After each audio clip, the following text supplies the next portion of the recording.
Boy, right, east, scissors trap and three.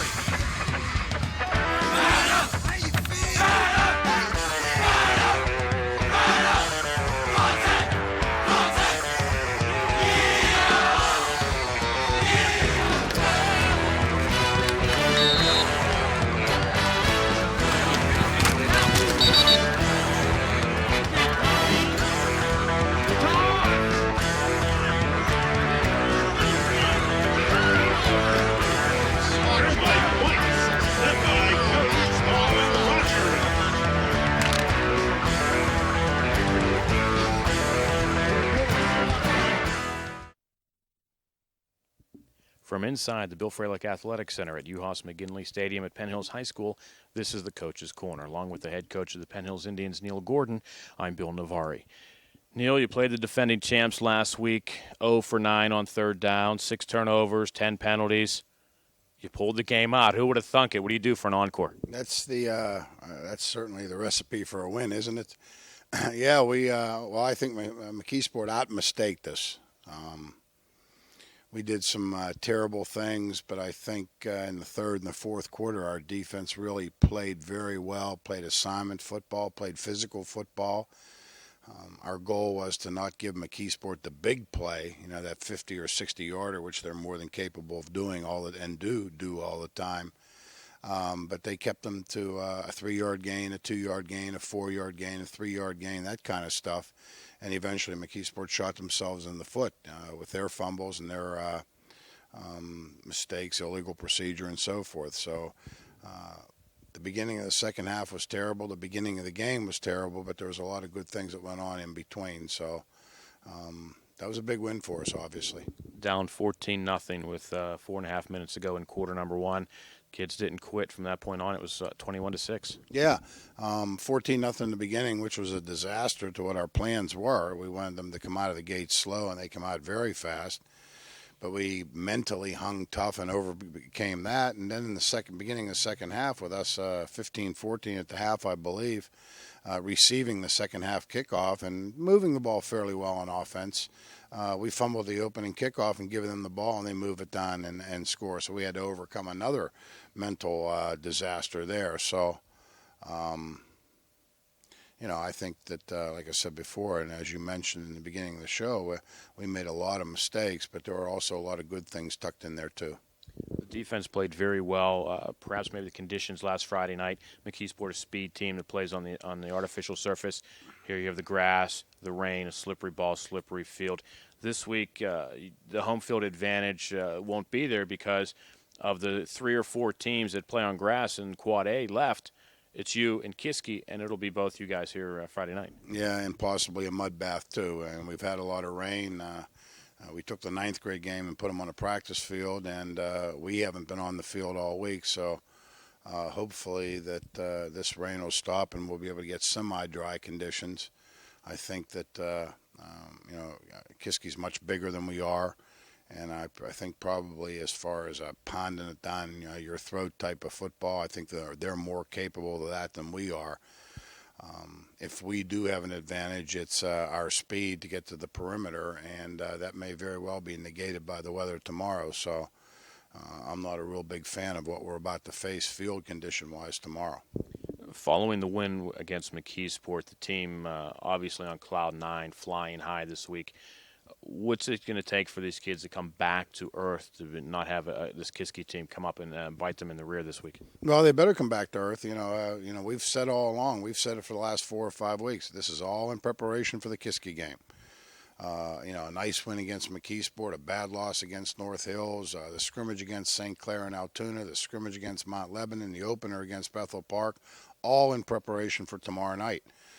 Nothing to this point counts, and everything from this point on does count. So if they're not mature enough and savvy enough to understand that, then we're going to have major problems.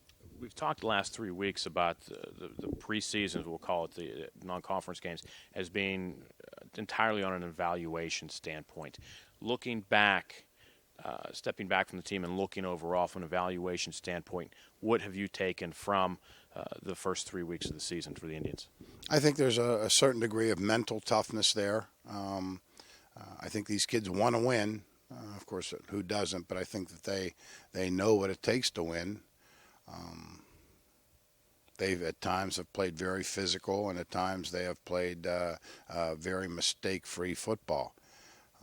On the downside, we've been very inconsistent, and we have at other times haven't taken care of the ball and haven't concentrated on snap counts and things like that. So I think the worst thing to this point has been inconsistency. Am I allowed to expect consistency when we're starting and playing 5 and 6 sophomores out there and as many inexperienced kids as we've had? Probably not. But if we're going to do or make any kind of noise from this point on, we're going to have to really get consistent and eliminate these mistakes that we've been making. At what point do you expect that kind of consistency from a young kid after he's been starting so many games? Well, each kid's different. Each position is different. I think that a wide out, once he learns his routes, if he has the speed and the ability to catch, you want to fine tune his blocking and how to run his patterns and how to convert when the secondary is in this or that. But that's something that maybe can be done a little quicker than, let's say, Corey Kircher playing on the offensive line. I mean, you're not going to, I don't care what your talent, size, quickness, strength, and everything else is. You got to get in there and you got to get beaten. You got to get beaten, and learn from those mistakes before you're going to become an offensive lineman. And, certainly Corey's going through that now. And, the same thing with the rest of them, Coyle and Garrett. And, they've been around, but they weren't starters out there in critical situations. So, I think the offensive line will be the last thing to come, and I think I need to be the most patient with the offensive line because of what I've just said, and hopefully some of these other – quarterback obviously is something that you just have to, take your time and so forth. But hopefully as week in and week out they're going to improve. Some a lot, some a little, but as long as they're improving, we have to be happy with that.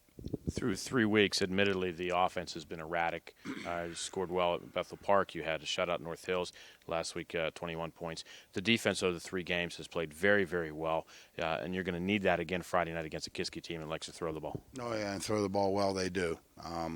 They got 2 kids that can catch the ball very well. I think Josh Vick may be the best quarterback in the WPIAL. He's only a junior. He's a 4.0, and then they have the Pugliese kid that can run the ball. So you can't really cheat to stop the pass. Pugliese will kill you. Cheat to stop Pugliese, and certainly Vick will kill you. So we have to be physical. We have to be mistake free, and we have to be well balanced on defense. You brought 3 kids with you tonight to help you get off on a good note in the conference schedule. Yeah, 3 kids that are seeing a lot of playing time. All 3 of them receivers and defensive backs. Brandon Carter, he doesn't say much. All he does is do everything he's told to do. Great speed, a great athlete, very strong. We got him starting at the X position, and he's playing a lot of a lot of corner on defense also. Brandon's a major cog in the wheel. The second one, Jamel Rankin, is our answer to getting Carlos Scott off the field once in a while. Jamel has stepped in, and he is our safety now, and really knowledgeable of what's going on. The safety kind of sees everything and makes sure that everything's under control before the snap of the ball, and Jamel does a great job of that, and he can get to the ball too. And Drew Kindle, the last one. Drew's a little bit behind the other 2 because he's coming off a broken leg from last year, and he missed a lot of the weightlifting and a lot of the workouts early, but he's starting to kick it in now, and Drew will be somebody that we can use on either side of the ball, and I think he's just starting to feel confidence and comfort in that leg right now. So good things ahead for Drew Kindle, good things ahead for us. All 3 of the kids, program kids, all 3 of the kids outstanding in the school, and a tip of the hat to their families for giving us 3 outstanding people. Well, we look forward to talking with them, and look forward to talking to you again next week. Hopefully it's after the Indians get off on the right note on the conference schedule. Best of luck to you tomorrow, and we'll see you next week. Okay, thank you. Coming up next, our Seniors of the Week as the Coach's Corner continues here on the NSN Sports Network. Our Seniors of the Week, Jamel Rankin, Brandon Carter, and Drew Kindle of the 2006 Penn Hills Indians. Jamel, let's start with you since you're right here next to me. Indians starting against Kiski this week. It's the conference schedule. Obviously, the Indians coming off a big game last week at McKeesport. What's it going to take to get the Indians focused on Kiski this week and put that non-conference schedule behind you? Man, we just got to play the way we've been playing. You can't sleep Kiski. They have a really good quarterback who's been throwing really well. Top leader in the WPIALs right now with 1,100 yards throwing. Our defense has to come out and play like we've been playing. We have a young quarterback, and so far we've been watching his back this year. You know, we've been covering up for him, but he's slowly progressing.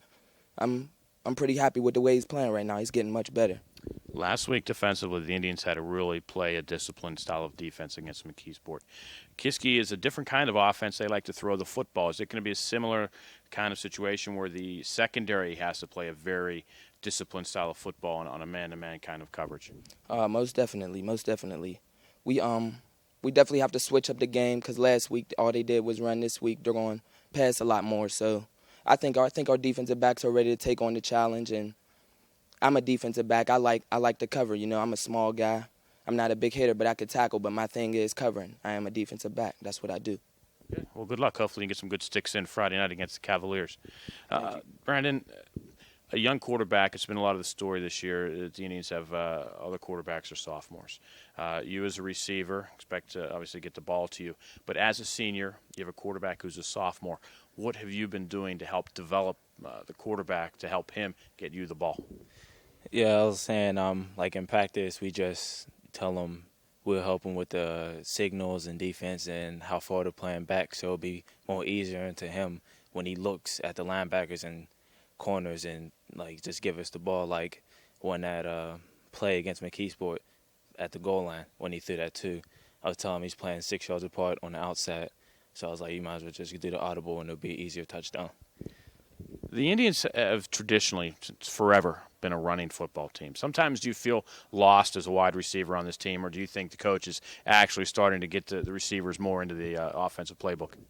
I feel lost sometimes because on plays I'd be wide open and they'd be running the ball, but I still do and, you know, block for my team because we all have to come together, like me and my Ergut, my friend. Well, hopefully we see you connecting up a lot with Tommy Friday night for some big yards against Kiski. Yeah.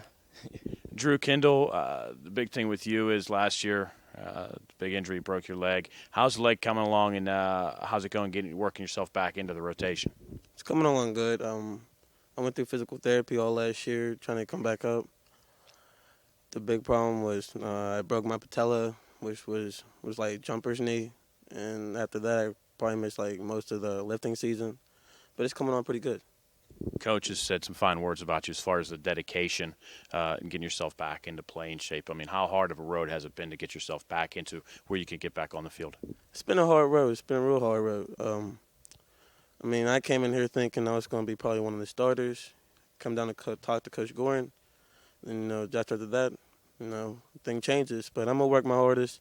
I'm going to do whatever it takes to get this team to go all the way, you know what I'm saying? Even if it takes me doing scout, if I got to help my friend Brandon, my friend Jamel, I'll do whatever it takes to help this team. When you put on that helmet and you get out on the field, there has to be a real sense of satisfaction, of accomplishment, the fact that you've worked so hard to get yourself back onto the field. Yeah, whatever I can do on this team, scout, help my friends, tell them what they're doing wrong, tell them what they're doing right, give them a good job, give them a pat on the back, and that makes my day. What can we expect from Drew Kindle after he graduates after football? Go to college, probably for architectural engineering, North Carolina A&T or Kent State. So you want to design the new and improved Freilich Center? Yeah, I'm going to call it the Drew Kendall Center. Well, I hope you have enough money to do that. Best of luck to you. What can we expect from you, Mr. Carter? I'm going to go college, hopefully play football. I'm looking at West Virginia and New Hampshire. They called me a couple of days ago. And I've been going to West Virginia a lot, going to see the games, talking to the coaches. Then I'm going to go, you know, designing for website designing and everything. Put a little Penn Hills' web design, say Brandon Carter was here. Well, there you go. You can design his architectural firm's website. Yeah. See, it's good to stick together. Jamel, you got to think about it on the way down the line. How can you top these two guys? What can we expect from you after high school? I'm definitely going to college, you know. Football is my life, so I hope to do that. And even if I didn't want to go to college, I wouldn't have a choice. My parents, you know, they raised me the right way. I'm going to go to college, bottom line. But Yeah, I hope you can see me, playing on Saturdays one day. What would you like to study when you get to school? I've been thinking about that lately. My mom's been on my back about it, but I'm pretty versatile on and off the field, so I can do some things off the field too. I'm not sure yet what I want to do or what I want to major in yet. So mom and dad have been a big influence on Jamel Rankin? They've been the whole influence, without a doubt. You want to wave say hi, Mom? Hi, Mom. All right. Well, best of luck to you, not only the rest of the season for all three of you, best of luck to you in what you do once you guys finish your careers at Penn Hills High School. Our seniors of the week, Drew Kindle, Brandon Carter, and Jamel Rankin of the 2006 Penn Hills Indians. Coming up next, it's all or nothing now. These games count. It's the 2006 conference schedule. The Indians start off with the Kiski Cavaliers, and it's coming your way next here on the NSN Sports Network. From Uhas McGinley Stadium in Penn Hills, Pennsylvania tonight, the Quad East Conference opener. The Penn Hills Indians play host to the Cavaliers from Kiski Area High School. A very pleasant good evening to you. I'm Bill Navari. Great to have you along for another week of Penn Hills Indians football here on Comcast Television. The Indians 2-1 coming into tonight's contest will take on the 2-2 Kiski Area Cavaliers. The Indians coming off a big win last week right here at Uhas McGinley Stadium against the defending state champion McKeesport Tigers, a 21-20 victory. The Kiski Cavaliers, a victory last week at Hempfield by a score of 44-21. An interesting stat coming into tonight's game. The Kiski Cavaliers are 0-2 at home this year, scoring an average of 7 points a game. On the road, they are 2-0, averaging 44 points a game. So the Road Warriors of Kiski area come into Penn Hills tonight. A big conference matchup. The Indians will be in action this coming Friday night at Fox Chapel Area High School, right up Powers Run Road. An easy trip for you to make up. Coming up en route to Big Red. Very special happy birthday announcement tonight. Greg Houlihan. He's turning 10 years old.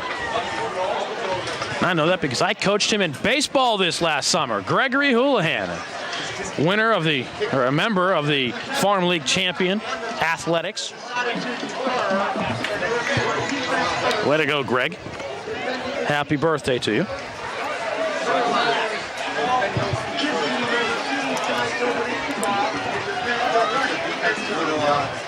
So things getting underway here quickly.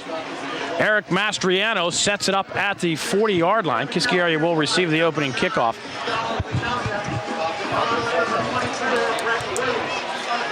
And since we're mentioning everybody, I didn't realize this when my daughter mentioned that Mrs. Mastriano was one of her kindergarten teachers, and that's Eric's mom. It is a small world, isn't it? Yes, and she did bring the tape of last week's game with her to school, but she didn't take it out of her backpack. That's a little aside for Mrs. Mastriano. Well, Eric tees it up at the 40-yard line. Kiski will get their hands on the ball first. Indians, gold helmets, red jersey, gold pants, red socks. The Cavaliers, the gold helmets, the blue and white jerseys, and the blue pants.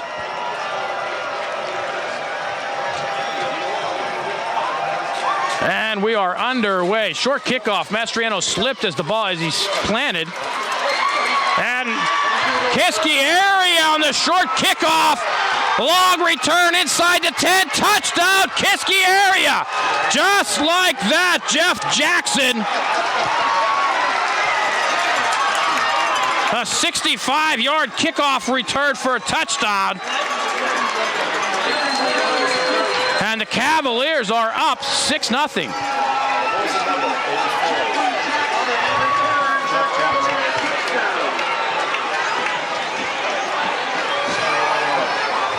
And I think the short kickoff may have caught the Indian coverage team by surprise. As I said, as he kicked it, Mastriano's plant foot slid. So he got under it. It was a short kickoff, and I think the coverage may have actually overran the kick.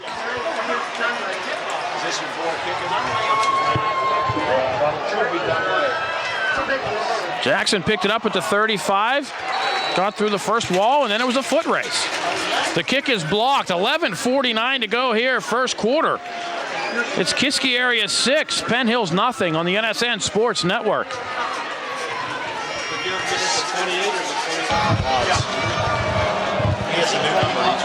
11 seconds in, the Cavaliers get on the board. Short kickoff taken at the 14-yard line. And the Indians with a nifty return out to the 40. Chris Darby. Last week, the McKeesport Tigers scored on their first play of the game 23 seconds in. The Cavaliers get on the board 11 seconds in. Darby with a nice return out to the 40-yard line. And the Indian offense will get their hands on the ball first. So the Indians did win the opening toss. They deferred to the second half. Hey, things happen. Fulton, wide receiver screen, short pass to the near side to Wilds, incomplete. And it'll bring up a 2nd down and 10. Beth Strauss in the booth tonight with the, what do you call that? Hot dogs and sauerkraut. I thought there was a fancy name for that.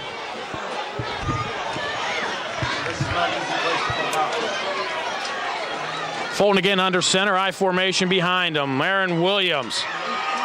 Williams carries Kiski area Cavaliers for a pickup of 9 on the play.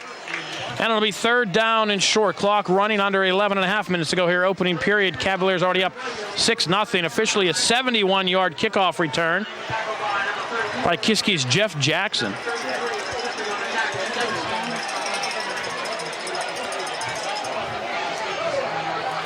Now the Indians on what could be an important 3rd down, trying to answer the Kiski touchdown. Indians keep it on the ground, diving ahead. Aaron Williams across the 50 to the Kiski area 48-yard line, a pickup of 3, and an Indian 1st down.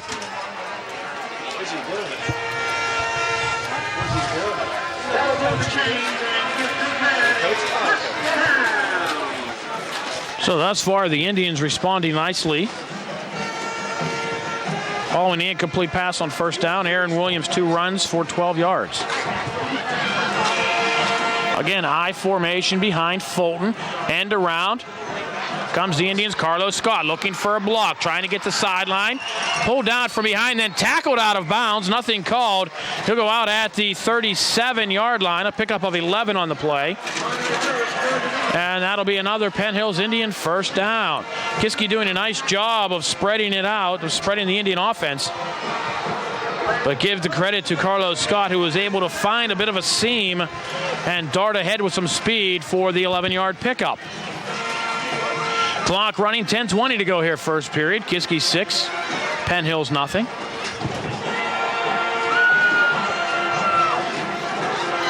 Scott and Carter will split to the right. Aaron Williams, a lone setback behind Fulton. Indians double tight. Toss right. Cavaliers are there. Aaron Williams did a nice job of picking up a yard on the play. It'll be 2nd and 9. But there were 3 Cavaliers in Williams' face as he took the pitch about 4 yards deep. And he was able to pick up 5 yards from behind the line of scrimmage for a pickup of 1. And it'll be 2nd down and 9.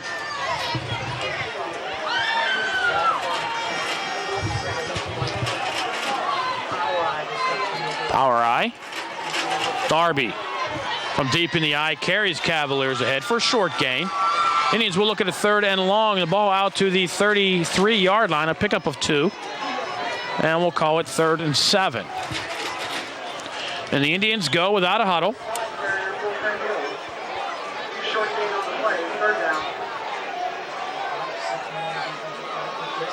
Fulton will throw. Had Darby in the flat, looking down the sideline for Scott. And Scott had it in his hands and dropped the ball. Would have been a completion at the 10-yard line. Scott unable to come up with it. And it'll be a 4th down for the Indians, who I think will keep the offense on the field, and why not? They're inside the opponent 35. It's a 3rd and 7. Chris Darby was alone in the flat on the far side of the field. 3rd down and 7. Coaches saw that. Might be something to reconsider. Call the play again. Power I behind Fulton. Now the backs will come up. You have double slots. And Fulton will throw. Quick pass. The pass batted in the air. Incomplete. A well-designed play, but Kiski able to get a paw on it. And the Indians' opening possession will turn the ball over on downs to the Cavaliers. They'll have it 1st and 10 at their own 33-yard line.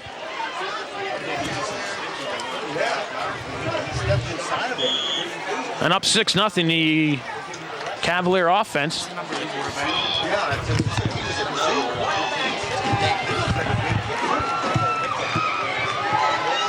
Cavaliers led by their quarterback Josh Vick. And the Cavaliers will keep it on the ground.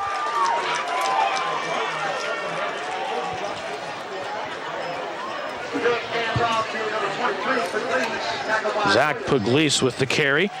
Aaron Williams with the tackle for the Indians. Called a pickup of 3 on the play. And it'll be 2nd down and 7. And watch Vick. He can throw the football. Has good receivers. And Vick will roll to the left. Probably looking back to the right. No, it throws downfield. And the pass in and out of the hands of the receiver. Then in and out of the hands of the Indians' Jamel Rankin. So Andrin was the intended receiver for the Cavaliers. The pass incomplete. It'll bring up a 3rd down and 7 for Kiski.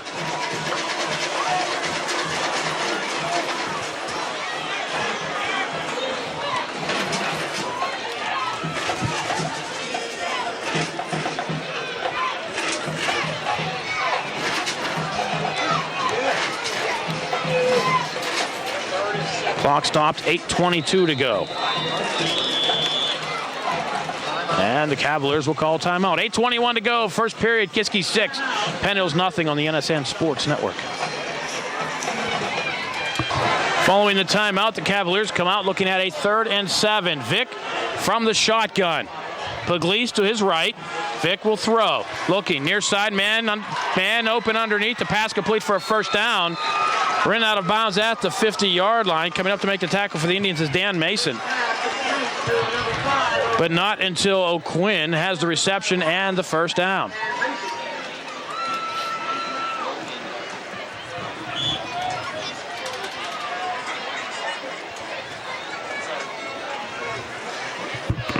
A pickup of about 14 on the play.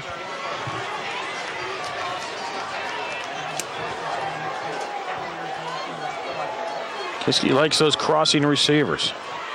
I formation. Vick will roll to his left, under pressure by Rash, throwing downfield, has a man, and a pass overthrown. DJ Wild's on the coverage, and it'll bring up a 2nd down and 10. You can see the arm on this kid, Vick. It's a junior quarterback. So we'll see him again next year.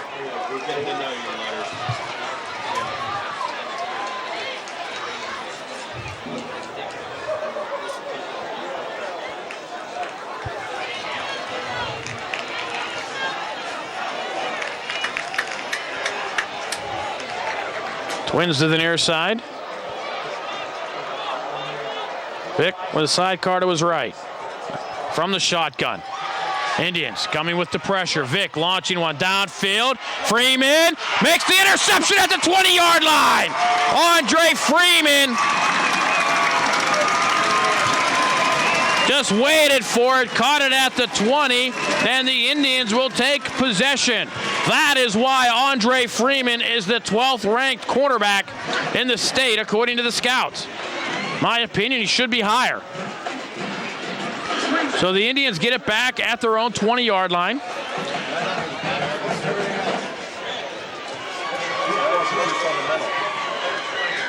Following the first turnover of the game.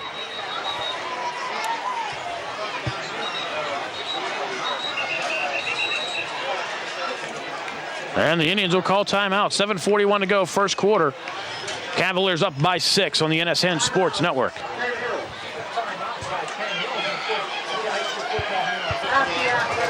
Following the timeout, the Indians on the field. I formation behind Fulton in the slot as Carlos Scott.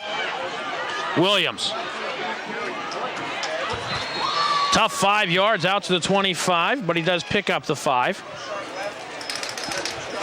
Fourth carry of the game for Williams. 18 yards, unofficially. Williams, the ball carrier again for the Indians.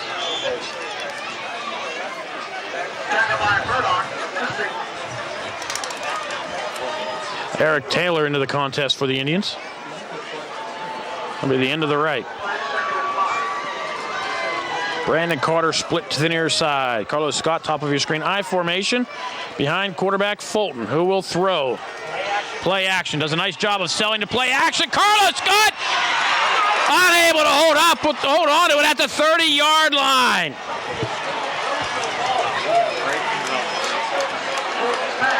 Tommy Fulton put that ball in the air about 55 yards.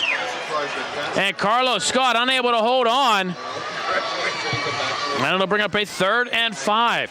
Fulton, we've seen him developing so far this season here in the 4th game. Does a great job of selling the play action. Kind of reminds me a little bit of the way Boomer Esiason used to do it.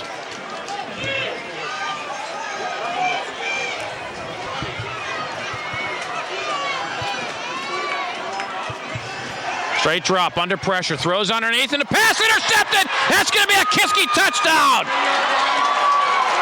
The pass was batted, caught at the 15-yard line.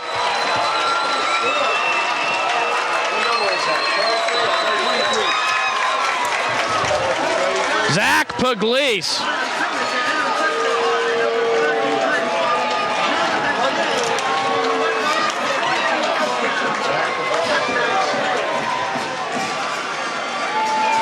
Cavaliers now up by 12. How long did I say that was? 13. Yeah.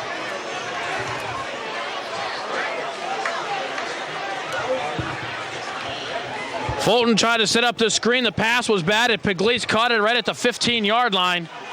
I think he was surprised to have the ball in his hands and then just rambled his way into the end zone.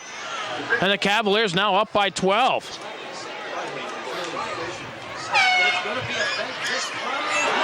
The Cavaliers try the fake. It's no good.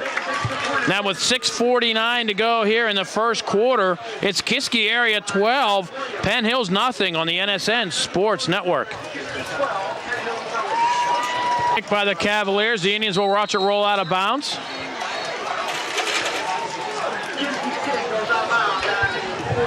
Will take the penalty.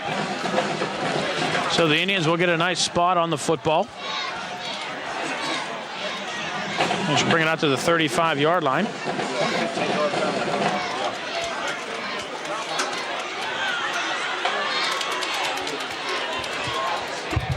So the Andre Freeman interception set the Indians up at the 20-yard line.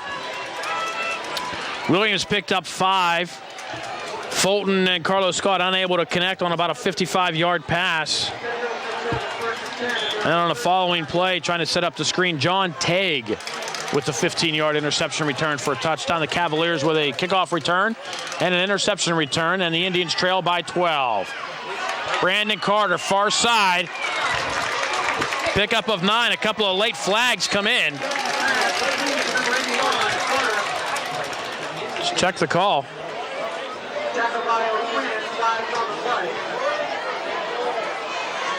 It's going to be a personal foul call against Kiski. 15-yarder gives the Indians a first down.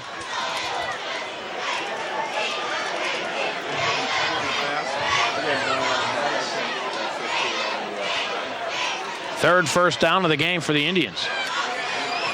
We'll set the Indians up at the 40-yard line of the Kiski Cavaliers. 15-yard penalty. That's a 2-man touchdown. Fulton again, play action. Looks underneath, throws. Pass complete. Scott at the 29-yard line. A pickup of 11 and a first down for the Indians. Scott is run out of bounds. Carlos Scott, nice job holding on to that one. Gives the Indians a first down. They move the sticks. Indians were down 14-0 last week in the first period before they woke up. And it looks like the Indians may be waking up now.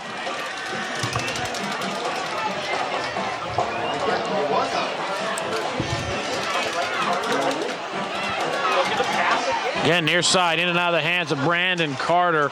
Aaron Williams doing a nice job of stepping up and blocking for the Indians. Incomplete pass. We'll bring it up a 2nd down and 10 for the Indians. Clock stops, 6:12 to go. First period, Kiski 12. Penn Hills nothing.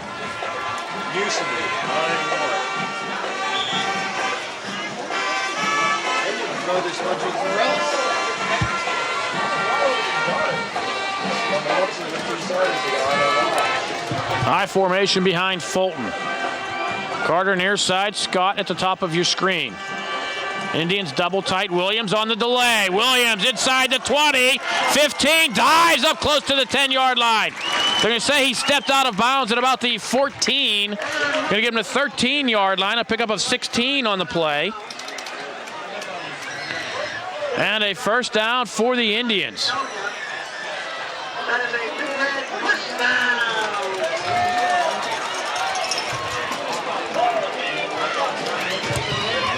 Deepest penetration of the night for the Indians. Again, Williams. Maybe a yard. I don't know, bring up a 2nd down and we'll call it 9 for the Big Red. Clock at 5:40 and running. Beautiful night for football here in western Pennsylvania tonight. Rained off and on today. Field a little slick.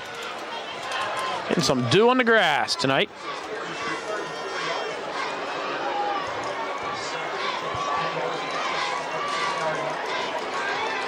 I formation. Williams is deep. In front is Sipe. And the Cavaliers look like they jumped offside. Let's check the call.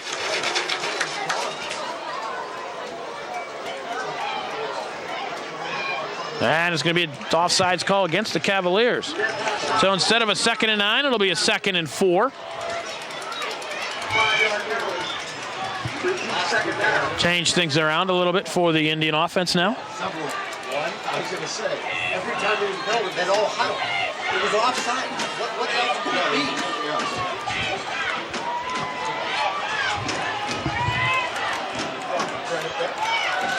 Same formation. Indians double tight I formation. Williams into the pile inside the 5. Carrying Cavaliers into the end zone. Touchdown, Aaron Williams. 8 yards out. Aaron Williams carrying Cavaliers into the end zone. And the Indians on the board for the first time tonight.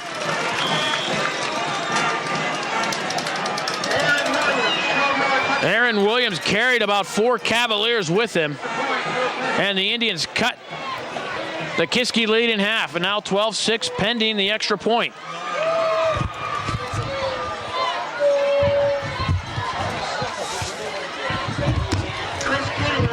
Eric Mastriano. Carlos Scott doing a nice job to get the snap down. Mastriano doing a nice job of getting the kick up. The official says it's no good. So with 4:50 to go here in the first period, it's Cavaliers 12, Indians 6 on the NSN Sports Network.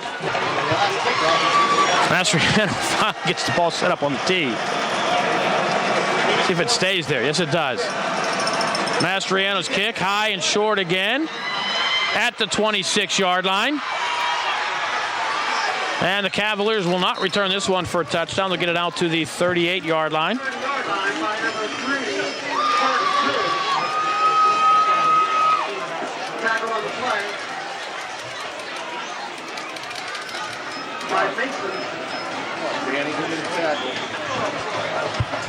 So the Indian scoring drive, they go 65 yards in 6 plays. Aaron Williams, the 8-yard run.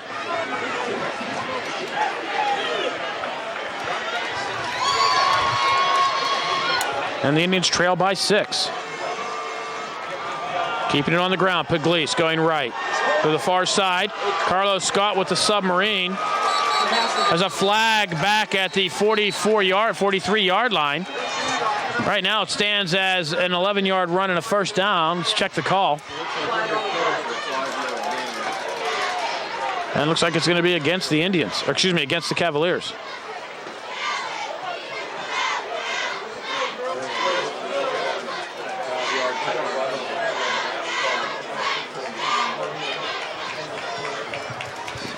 We didn't see a call yet, but I'm going to assume it's a hold.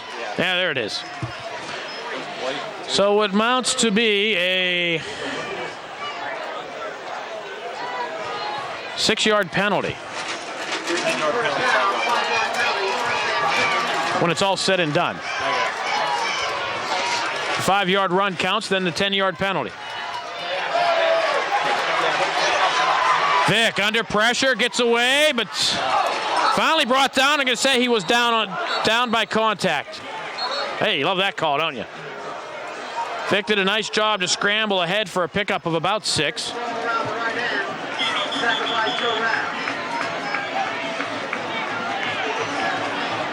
hurting too.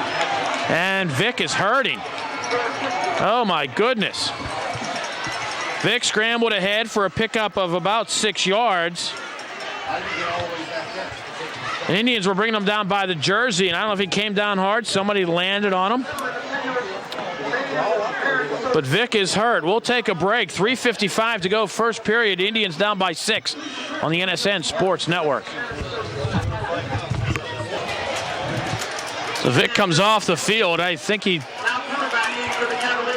thinks he's at the beach right now. That looks like an injured ankle. That'll be a big loss for the Cavaliers. Mant Johnson in at quarterback. And they're going to give it to the fullback, trying to get to the outside. Pickup of a couple. That's John Hansen. Now pick up about 3 yards. And it'll be 3rd and 7. You're looking good down there. So Vick on the sideline trying to walk it off. He was limping. It looked like it was an injured ankle.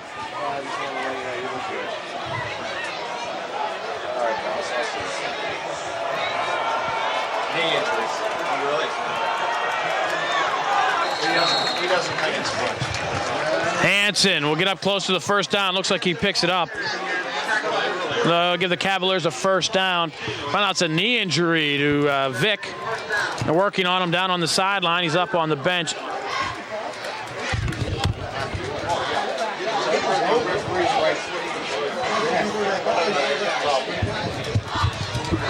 All right, getting the official word. His return is listed as probable. Sticks come out. I think it's good enough for a first down by half a yard. Oh, my goodness gracious. Parallax. Pickup of 6. It's not a first down. It'll be 4th and half a yard. And it looks like the Cavaliers will keep the offense on and go for it. Ball at the Kiski area 48-yard line. And they need about 6 inches. Will Johnson keep it himself? Will they run a play? Yes, they will. Pugliese gets to the outside and gets the first down. It looked like it was a broken play. But Pugliese will pick up 6, and that's the Cavalier first down. First down.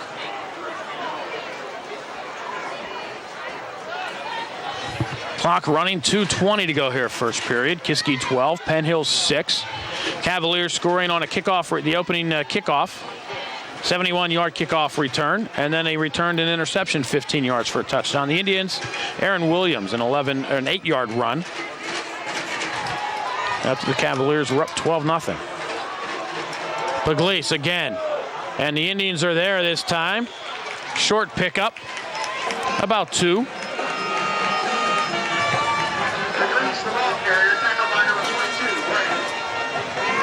Pugliese, a bull, charges ahead, takes people with him.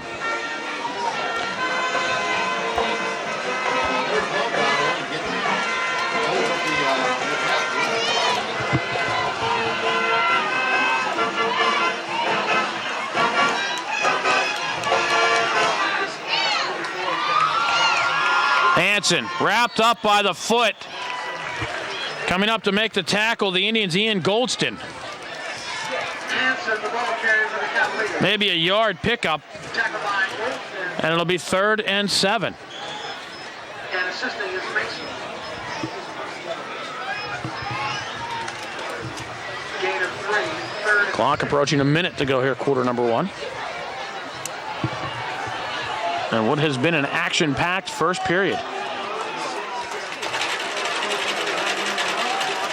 Johnson will throw under pressure. Tries to get a pass away. It's incomplete.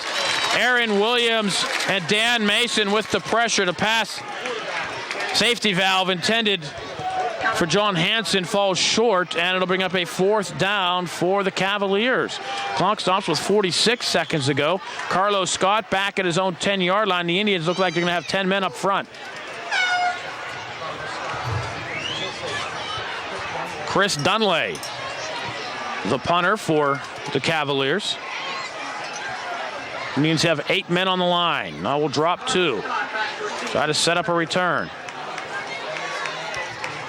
Dunlay, short kick. Take a Cavalier bounce and go out of bounds inside the 20 to about the 14-yard line. They'll mark him right at the 15. 37 seconds to go. First period. It's Kiski 12, Penn Hill 6 on the NSN Sports Network.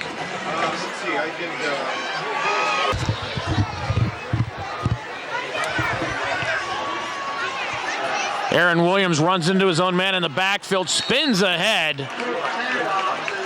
goes down at the 20-yard line. Looks like he may have run into into Corey Kircher. The sophomore getting the start once again. Pick up a 5 for Williams.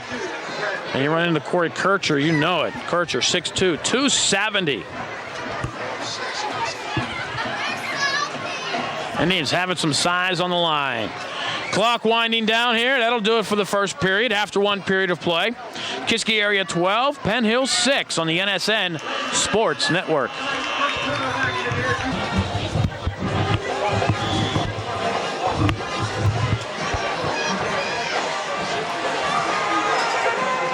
Williams again, hit in the backfield, spins ahead, spins out of tackles. Aaron Williams still on his feet. Has a blocker across the 45, out close to the midfield stripe.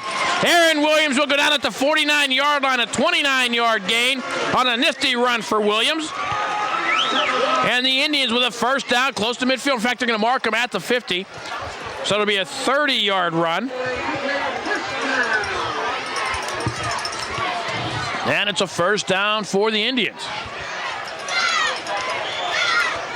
Nice way to start the second period. Sipe in front of Williams again. That's Carlos Scott in the slot to the near side. Brandon Carter, the split end. And he's going to be looking for Carter, and the pass overthrown.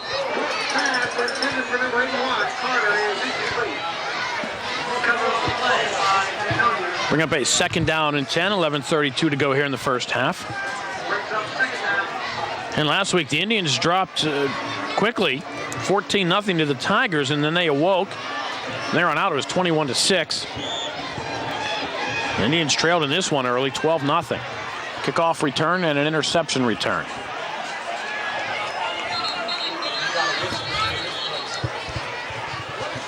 Yeah, we'll check the flag. False start against the Indians. So they'll bring up a 2nd and 15. That's impressive, though. The first penalty. Procedure against Penn Hill, 5-yard penalty. Repeat 2nd down, 2nd and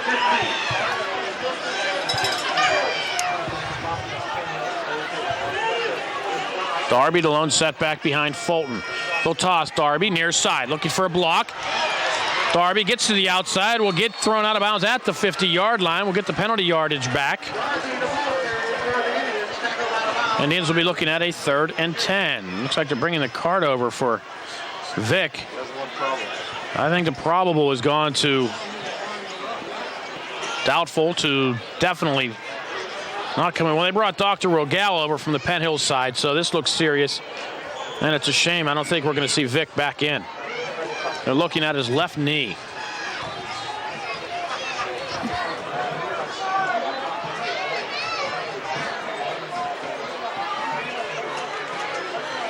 Indians fake the end around. Throwback screen. Carlos Scott catches it. It'll be dropped for a loss of 3. Nice open field tackle by the Cavaliers. Indians will lose 3 on the reception, and it'll be 4th and 13. In fact, they're going to lose 2. We'll give them 2, a loss of 2. Called 4th and 12.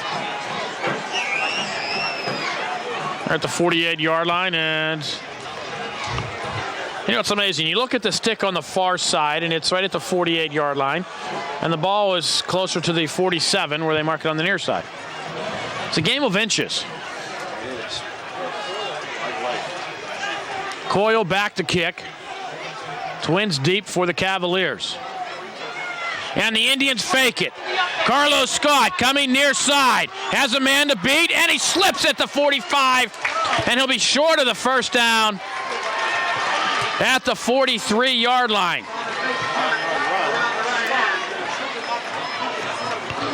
9 yards on the run for Carlos Scott, and the Indians will turn it over on downs for the second time. It looks like he may have had a chance to get the first down, but as he broke the tackle at the 45, the feet came out from under him, and he went down at the 43-yard line. Tough break there for Scott, and a great break for the Cavaliers as they take over on downs. That's what those young kids do to you. Matt Johnson, still the quarterback for the Cavaliers. They keep it on the ground. Pugliese. Ball almost squirted out, but it'll get across the 50 to the 49-yard line. Pickup of 7. And the Cavaliers with a second down and short.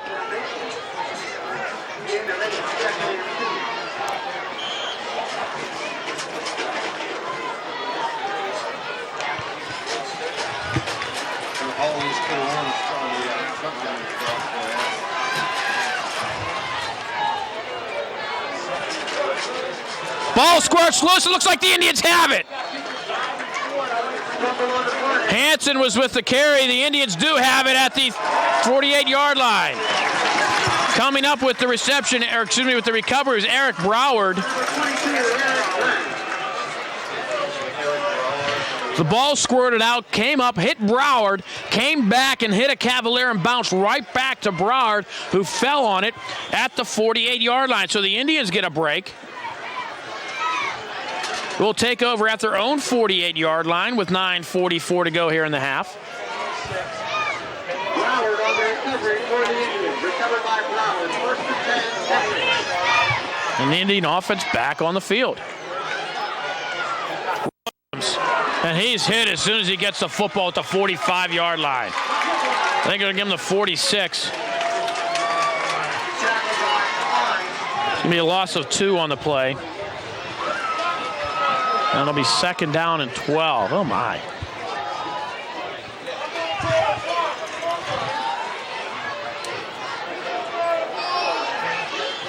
Clock running, 9:15 to go here first half.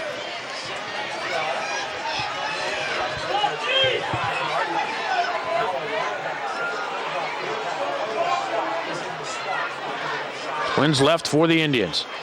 It'll be Williams. Williams driving across the 50, dives out to the 45. A pickup of 10 on the play. Indians now will be looking at a 3rd and 2. Wow, Aaron Williams is possessed.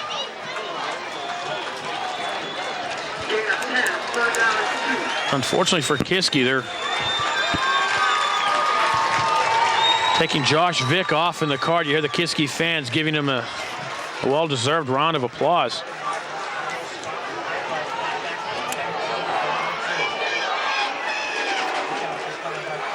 Williams will have the first down, carries Cavaliers inside the 40 to the 37-yard line, a pickup of 7. And the Indians move the sticks.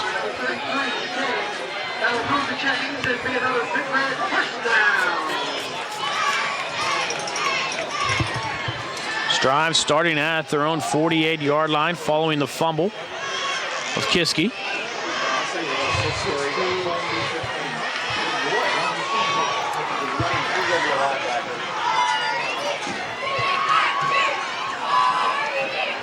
And everybody moved. Flag Did Kiski draw the Indians, or is this just going to be a 5-yarder against Penn Hills? Indians definitely moved, but did Kiski draw them? Nope. Indians moved. 1st and 15 following the penalty. Clock stopped, 7:54 to go. The official call, deadball foul, illegal procedure against the Indians. Loss of 5 on the play, reaching first down. First and 15.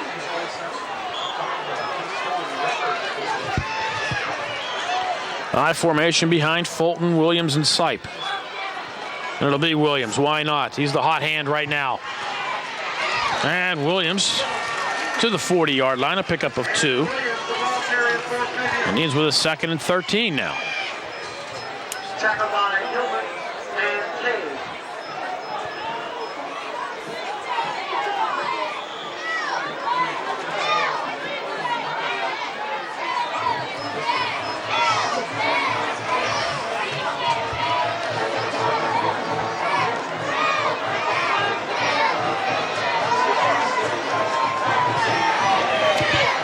Williams now the lone setback.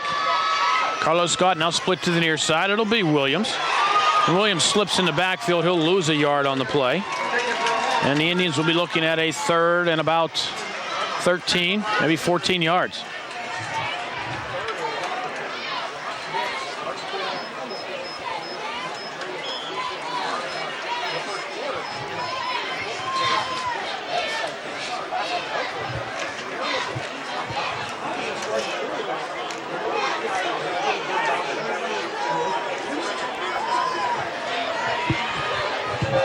Twins left, Rash, the end of the near side. Coming in motion, Carlos Scott. Pitch left side, Aaron Williams has a lane. Williams will have a first down for the Indians. Dives inside the 25 to the 23-yard line. A 17-yard pickup for the Indians on a 3rd and long. So the Indians move the sticks again, driving. Indians need to get into the end zone to tie the game. It's an opportunity to take the lead with an extra point. Of course, the Indians need to get into the end zone first. They'll have a first down at the 24-yard line. I'll say the 23-yard line. Darby to the 22. A pickup of a yard.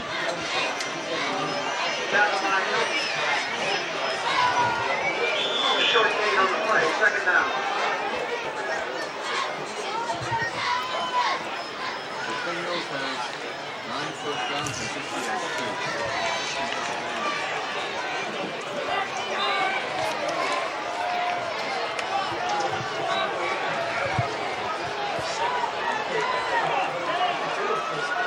Darby again, and Darby, they were standing there waiting for him.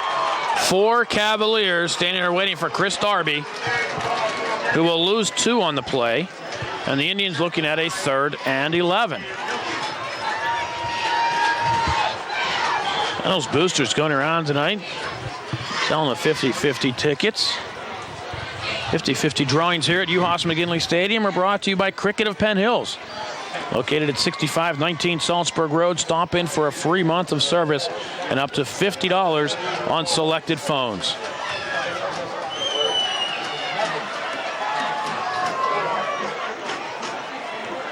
Williams on the draw. Again, the Cavaliers are there. Williams will be thrown ahead to the 24-yard line.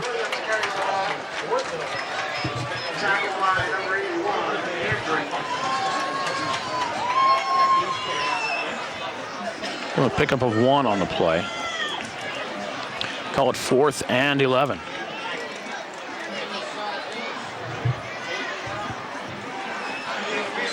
Clock running at 4:15 to go.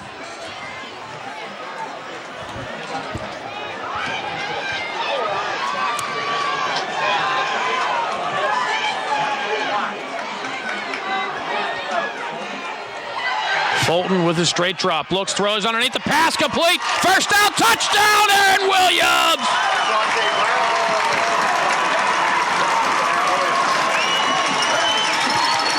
Aaron Williams, 24 yards on the reception, and the Indians tie the game.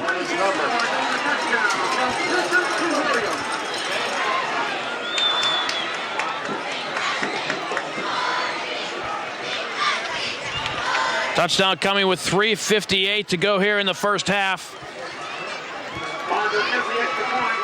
10 plays, 52 yards for the Indians. Drive set up by a Kiski fumble. And Mastriano on to try to give the Indians the lead. Kick is up. And the kick is good. 3:58 to go. First half, Penn Hills 13, Kiski area 12 on the NSN Sports Network. Mastriano short kickoff, and that will go out of bounds. That'll go out of bounds at about the 24-yard line. This one will bring up and marked at the 35. Take a quick break again. 3:56 to go. First half. The Indians up by 1 on the NSN Sports Network.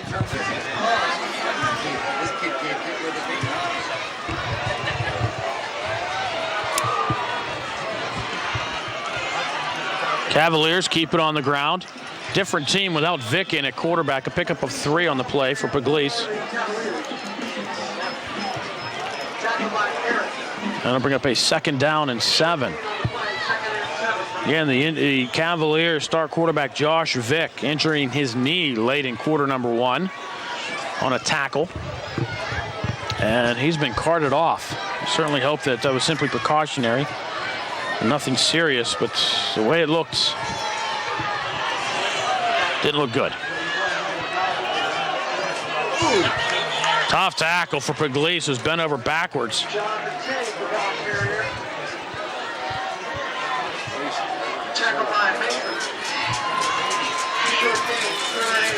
Maybe a yard on the play.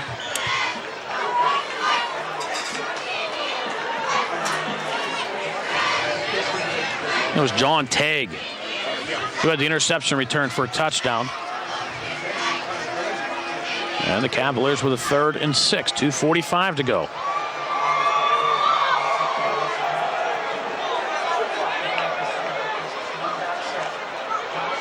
Cavaliers, a broken play. They'll be sacked. Menzie, Eddy, and Taylor back at the 29-yard line. They'll give them the 30, a loss of 9 on the play. And that was a definite broken play there. I think back was going to go a different direction, and it was going to be an end around one way or the other. But Matt Johnson was hung out to dry, and Menzie, Eddy, and Taylor closed quickly. Johnson almost lost the football. But Kiski will now have to come on and punt. Clock will be rolling under 2 minutes to go. Indians 2 timeouts left.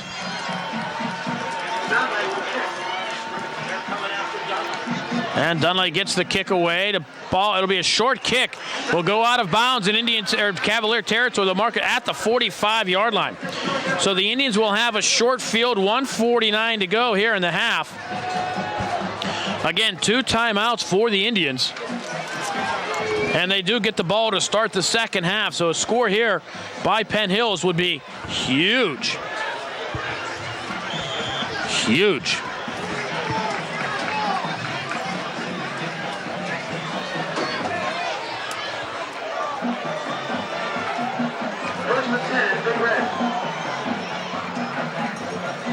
Faking the end around. Fulton throws underneath the pass. Looks like it's complete about the 40-yard line, and it is.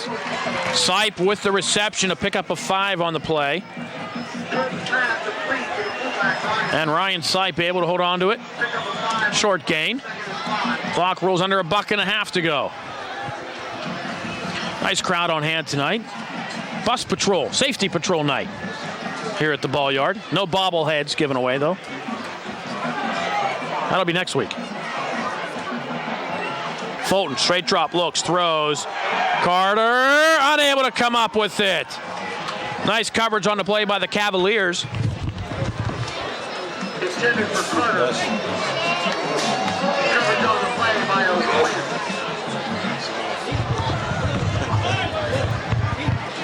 And following the sneeze attack, it's 3rd and 5.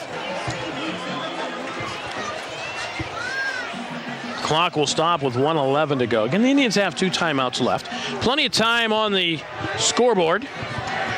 2 timeouts in the pocket. Clock stops with first down. Twins near side. Fulton again will throw. Here comes Kiski with the blitz. Pass complete underneath. First down, Indians. Brandon Carter at the 25-yard line. A 15-yard pickup. Clock will stop for the moment with 1:05 to go. Fulton brings the Indians up quickly. Nice job for the Indians to get set.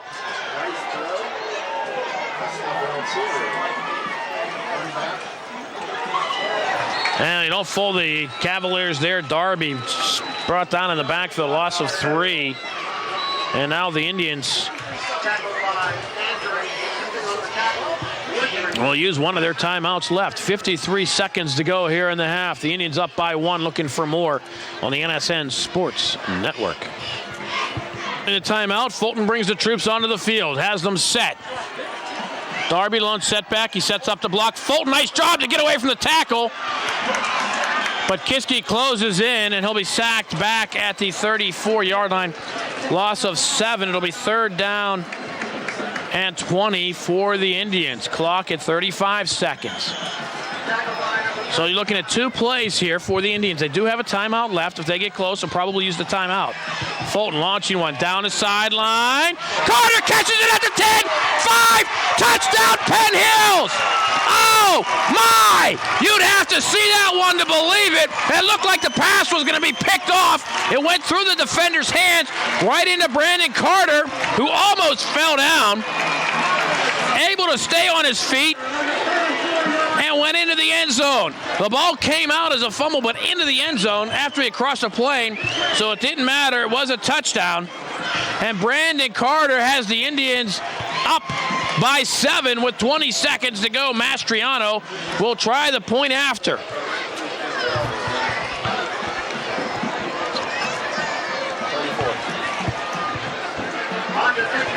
34-yard reception for Carter.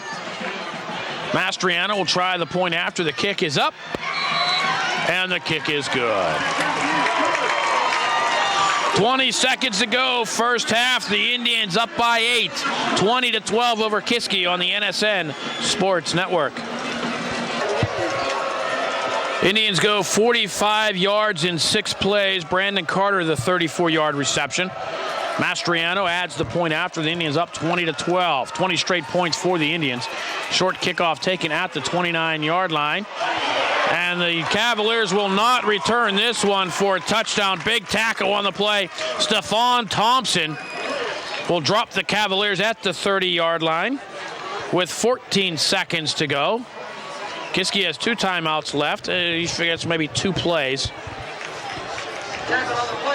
If they had Josh Vick in there, you would think so, but he went out in the first quarter with a knee injury. Matt Johnson, the freshman, in at quarterback for the Cavaliers. And see if they just take a knee.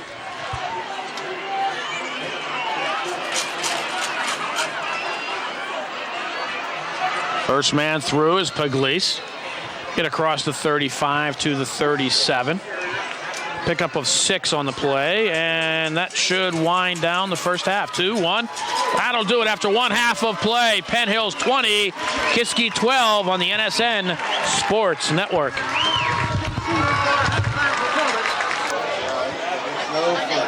Second half action about to get underway here at Uhas McGinley Stadium with the score Penn Hills 20, Kiski area 12. The Indians will get the ball to start half number 2. We'll recap half number 1 here in just a moment.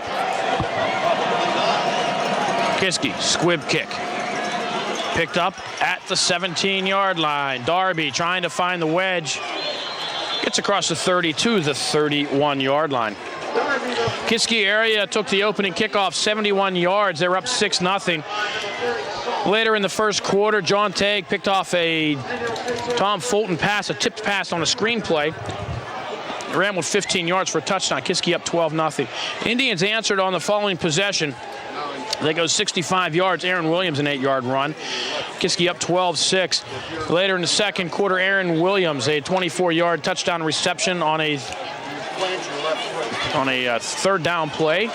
Indians up 13-12, and with 20 seconds to go in the half, Brandon Carter, a 34-yard touchdown reception, and the Indians up 20-12. Fulton comes out throwing, launching one downfield towards Taylor, and the pass incomplete. Quick stats from the first half. Aaron Williams had 16 carries, 111 yards. Tommy Fulton was 7 of 15, 97 yards, had an interception and 2 touchdowns. Aaron Freeman had an interception in the first half for the Indians, and that's why he's the 12th rated cornerback in the state. Still waiting for a scholarship offer to come in. Why there hasn't been one yet, Lord only knows. That is Division 1A material. Fulton throwing underneath, and the pass intended for Stipe incomplete. Bring up a 3rd down and 10. Clock stops with 11:42 to go. Indians with an opportunity to blow this game open here on this opening possession, and they come out throwing. 2 incompletions. They're now at 3rd and 10.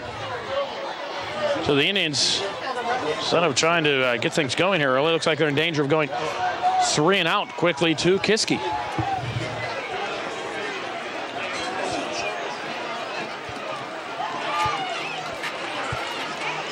Fulton under center, straight drop throws, looking downfield to pass. Caught for a first down for the Indians.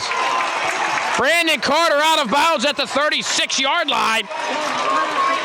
33 yards on the reception. And a first down for the Indians. Indians going deep. Carter doing a nice job to run under the Fulton pass, who put it right where it needed to be. And on a 3rd and 10, the Indians get 33. Backs are split now behind Fulton. That's Carlos Scott will go in motion left to right. And Fulton again to throw. Looks back near side, and a pass short for Carter, incomplete at the 29-yard line. And it'll be 2nd down and 10. I have to thank Beth Strauss for bringing the hot dogs and the sauerkraut. We'll have to find out who was responsible for bringing the buns.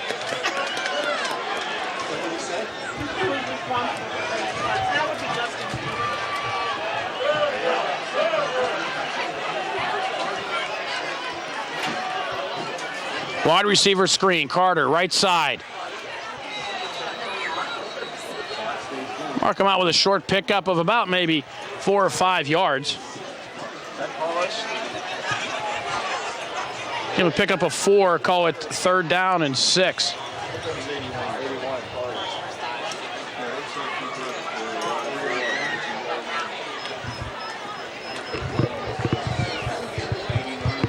Of course, we're going to thank new stat guy Justin Stevens for lugging up the cold drinks.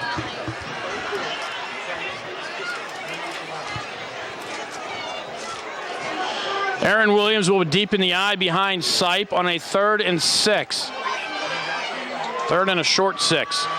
And it'll be Williams. No, play action once again. Fulton right side to pass complete. Eric Taylor has the reception, tries to spin ahead. Kiski does a nice job of holding him for, we'll call it a 3-yard gain. And it'll be 4th down and 3 for the Indians. Inside the 30-yard line, the Indians will go for it. Also, once again, kudos to the Penn Hills Indian Band, doing a fine job this year. Numbers are low, but the talent is high.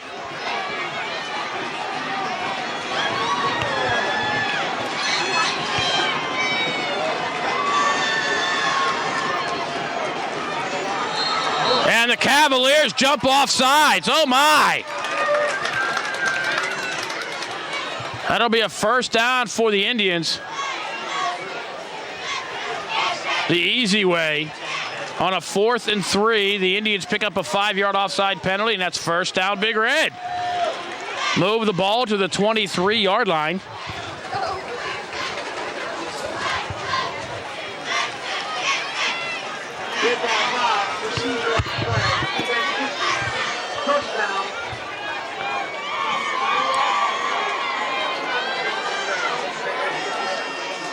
Indians keep the drive going. Fulton, play action once again under pressure. Throws towards the end zone. And And looked like the official was going to reach for a flag, but the pass too far to be catchable. And it'll be incomplete. He's 2nd down and 10. Fulton in this half thrown on 7 straight plays. You have 7 straight pass plays this time? He's 3 of 7 for I have 40 yards ish.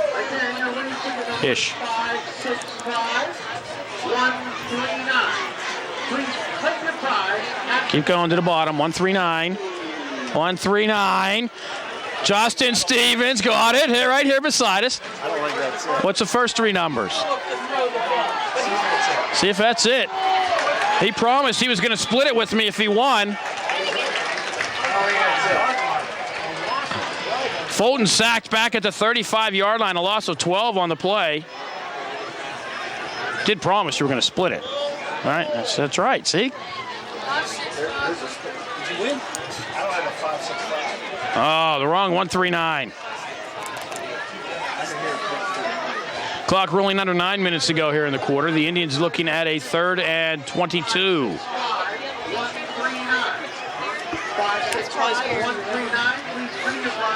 So you were going to split it, weren't you?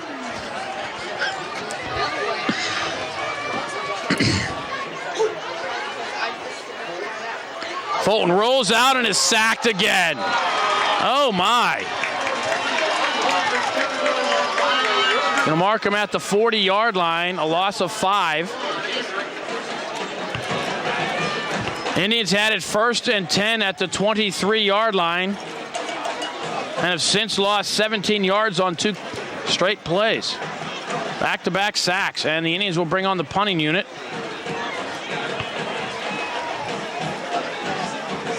And I don't think you'll see the Indians fake this one.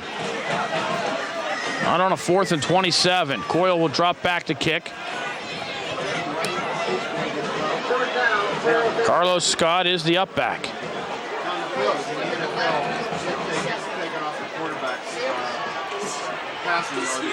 Coyle booms one. Hits at the goal line, goes into the end zone. This will be a touchback. 7:43 to go, 3rd quarter. Penn Hills 20, Kiski area 12 on the NSN Sports Network. Kiski quickly to the line. Their first possession of half number 2. Pugliese hit in the backfield, spins ahead, still driving. Carries Indians ahead to the 23, a pickup of 3 on the play. And the fire plug gives the Cavaliers a 2nd down and 7.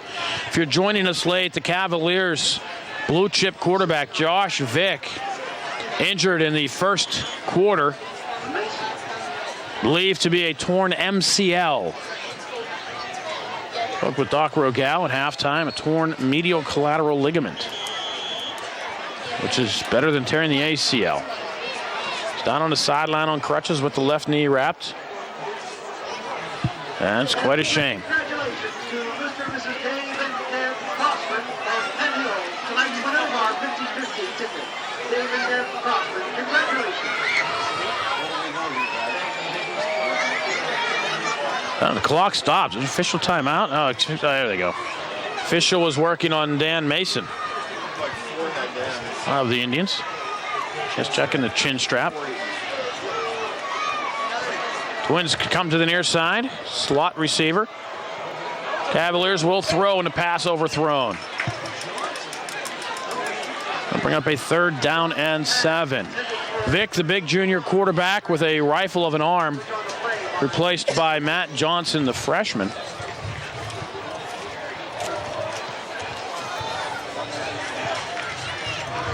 And it really changes the Happy birthday. changes the whole deal on the Indian, the Cavalier offense.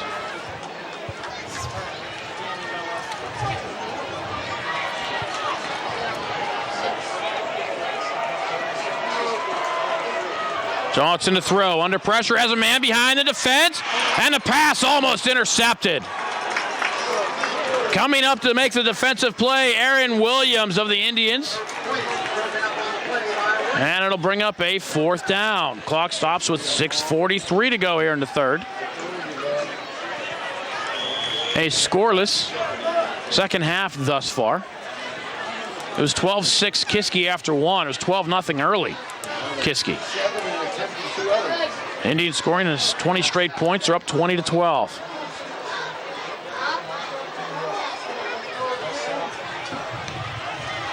Booming kick. Scott at the 45. Looking for somewhere to go. Will come to the near side, inside the 40. Down to about the 39-yard line. They're going to mark him right at the 40-yard line. About a 20-yard return for Carlos Scott. And the Indians will have good field position. There's a flag back at the 28-yard line. Let's check the call. Looks like it's going to go against Kiski since they're talking to Aaron Williams. Or is this going to go against Penn Hills? What are we doing here?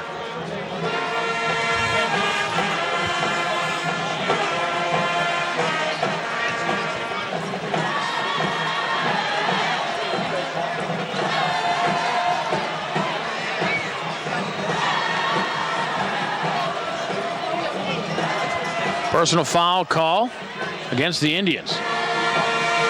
I think they're figuring out where to mark it from. I think they're going to mark it off from the 40-yard line because it was behind the play. So this will start the Indians.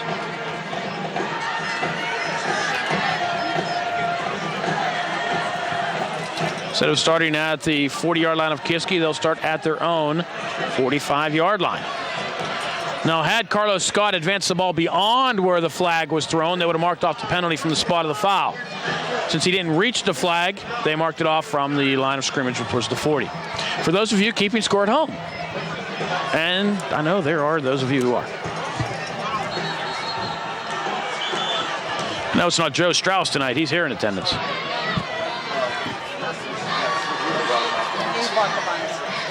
Joe forgot the bunch.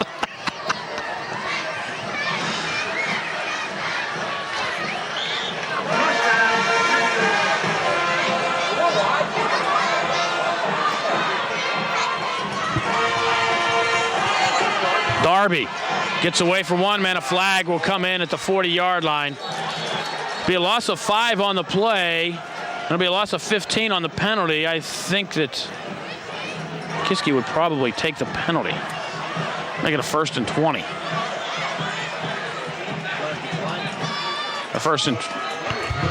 1st and 25. No, they're going to decline the penalty. It'll be 2nd and 15. Had they taken the penalty, it would have been marked off from the spot. So instead of 1st and 25, it's 2nd and 15.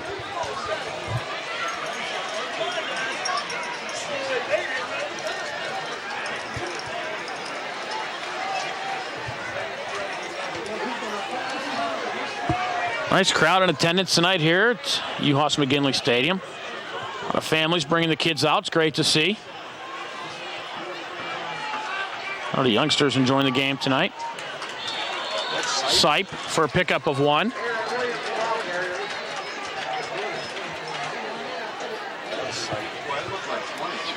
And it'll be a 3rd and 14 after Sipe picks up the 1-yard gain. It's also great to see in attendance tonight a lot of the kids coming after the Penn Hills midget football practice, making it to the game tonight.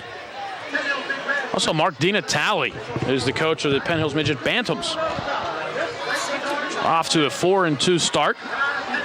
Great start for the Penn Hills Bantams. Midget football in action this weekend against Lower Borough at Friendship Park. Carlos Scott downfield and a pass overthrown. Fulton hit as he threw the ball. Nice job of standing up to the pressure and getting the pass away, but unable to connect with Carlos Scott, and the Indian punting unit will have to come on once again. So the Indians with opportunities to try to break this game open, and the Indians offense sputtering here in the half.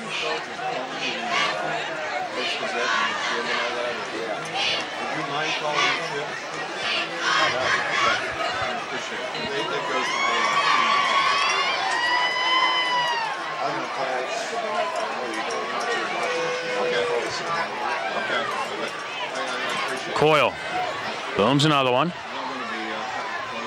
Roll inside the 20 and go dead at the 16-yard line. 5:05 to go. Third quarter. Penn Hills 20, Kiski 12 on the NSN Sports Network. 16-yard line. Pugliese hit in the backfield, spins away again. A flag will come in at the line of scrimmage. There's going to be another one, too. One on each side.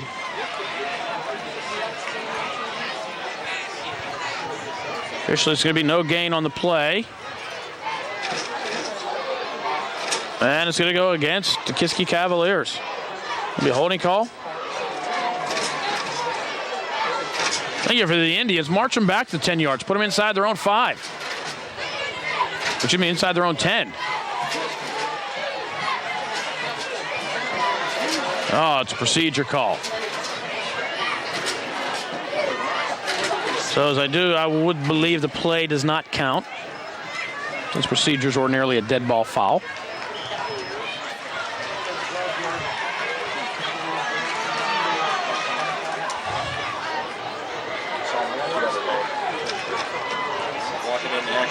Johnson from the shotgun. Under pressure, steps up, almost loses the football, and goes down at the 10-yard line.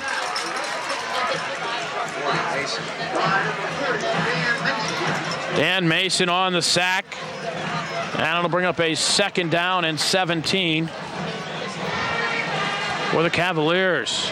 They trail by 8 at their own 10-yard line. Clock running, 4:20 to go, quarter number 3.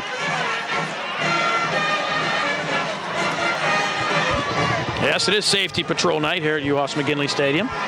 Mention that again. Did I mention my son Joseph is a safety patrol, and it was his birthday this past week.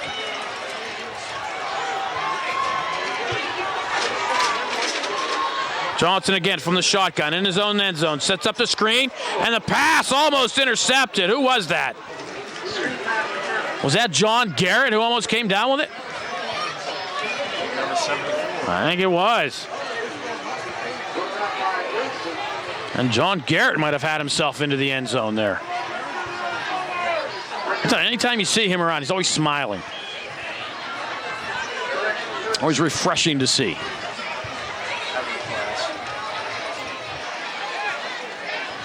Oh, you do? I understand he's a good student, too. See, we are a wealth of information up here in the booth. Johnson. Play action, rolls near side, throws downfield, a pass. Almost complete at the 30-yard line for a 1st down, but unable to come up with it. Was the Cavaliers' Mike Andring. And the Cavaliers will have to punt from their own goal line.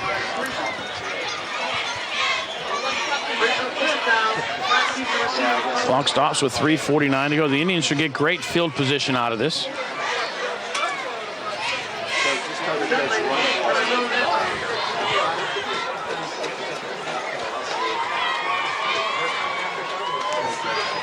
Kick away, short kick. We'll take a Cavalier bounce and die at the 45-yard line. 3:38 to go, third quarter. Penn Hills up by 8 on the NSN Sports Network.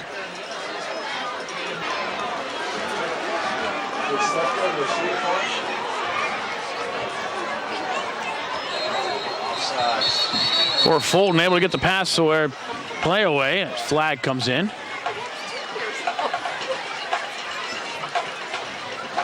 And the Indians are going to get tagged with another penalty. 5.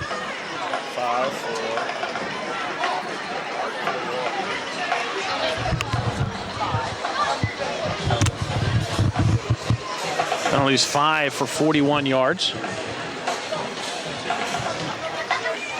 And the Indians will look at a 1st and 15 on their side of the 50-yard line.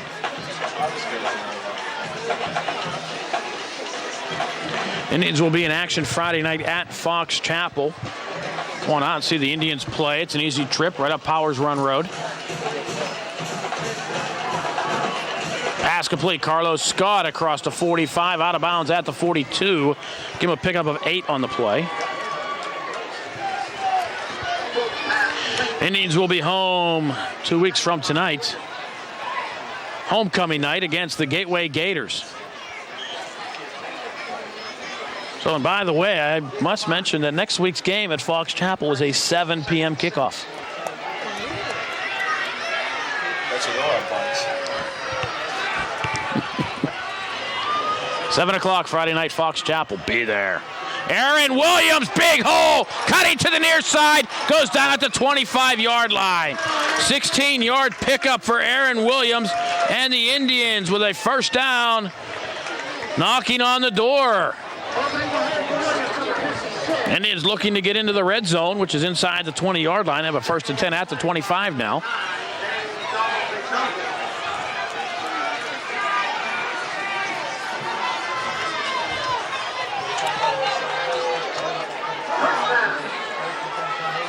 Fulton straight drop, gets the pass away under pressure, throwing towards the end zone, and the pass incomplete.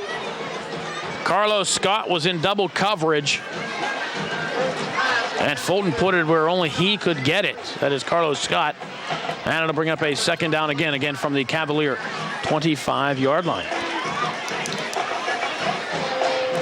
So the Indian schedule so far the rest of the season, the rest of the regular season. Fox Chapel next Friday, home to Gateway, at Plum, and then home to the Woodland Hills Wolverines.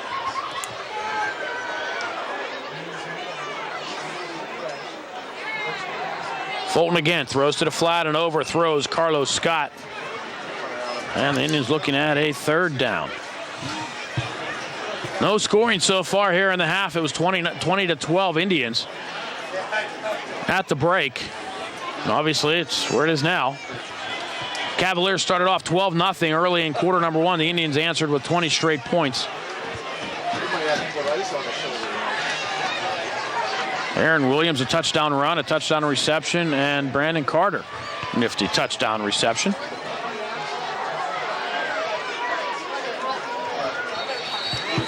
Earl Carter with the run down to the 4-yard line.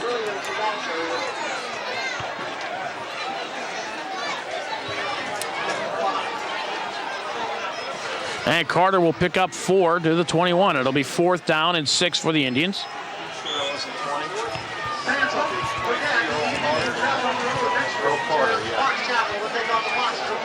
And the Indians will keep the offense on and go for it. 4th and 6. High formation behind Fulton, Sipe, and Williams. Scott in the slot, Indians double tight. Ordinarily a running play, looking downfield for Taylor, and the pass batted away. Nice coverage on the play, and the Indians will turn it over on downs at the Kiski area 21-yard line. 2:05 to go here in the quarter. And the Cavaliers hanging in with the Indians. They trail by 8. Kiski takes over 1st and 10 at their own 21. Indian defense has been playing well. The Cavaliers 3 hours ago, Penn Hills is 3 and out. attempting 3 times as many passes as Kiski, not knowing what was going to happen with this. I can't watch this from the Universal Juniors. Pugliese, the workhorse tonight for the Cavaliers, picks up 10 yards. And the Cavaliers get their first down of half number 2.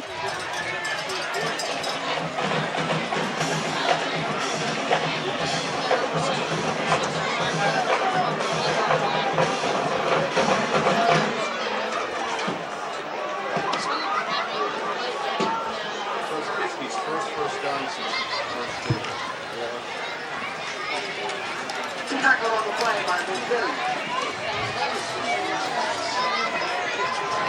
So the Cavaliers end a dry spell of first downs. They hadn't had one since quarter number 1. And they get it with under 2 minutes to go here in quarter number 3. Pickup of 1 on the play. And the Cavaliers looking at a 2nd down and 9.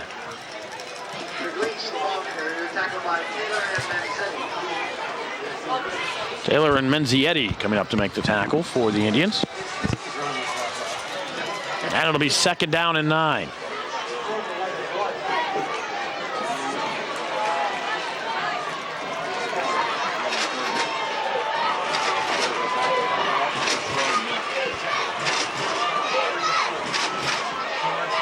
Johnson to throw, looking near side, and the pass almost picked off.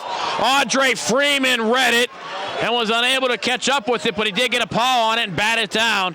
It'll be an incomplete pass, 3rd down and 9, and Freeman is one talented young man.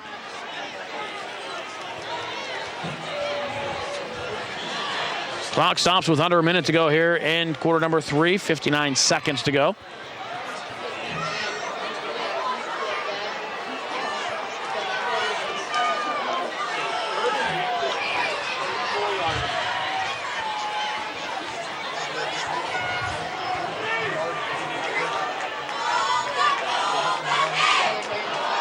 From the shotgun, Johnson going to the near side under pressure, and Johnson will be brought down inside the 20-yard line. He'll be sacked back at the 19, a loss of 15 on the play.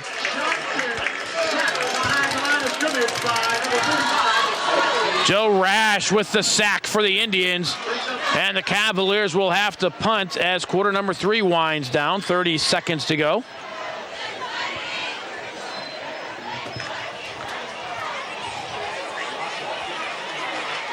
Scott back at his own 48-yard line.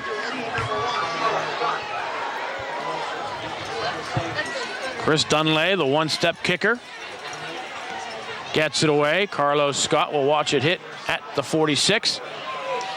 And no roll at all. They get 1 yard on it. So 6 seconds remain in the half. The Indians will get 1 play. They have it in Kiski territory at the 48-yard line. And the Indian offense will take the field. We'll keep it here. We're going to break at the quarter.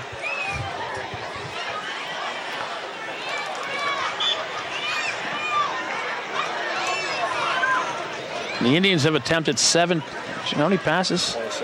27 passes. That's this game or this season? Aaron Williams, right side, has a hole, and Aaron Williams will pick up 11 on the final play of quarter number 3. Fourth quarter action coming your way next. It's Penn Hills 20, Kiski area 12 on the NSN Sports Network. Gets underway with the Indians up by 8. Aaron Williams near side, trying to get to the outside, does. 35-30, barrels his way, dives ahead down to the 30-yard line.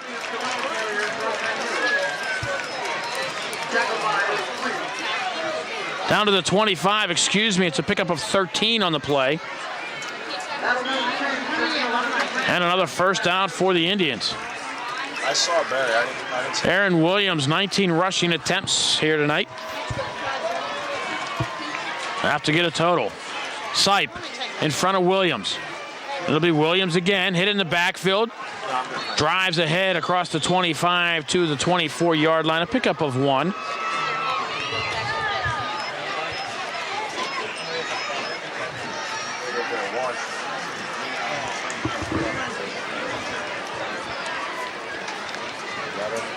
.20 carries, 151 yards for Aaron Williams.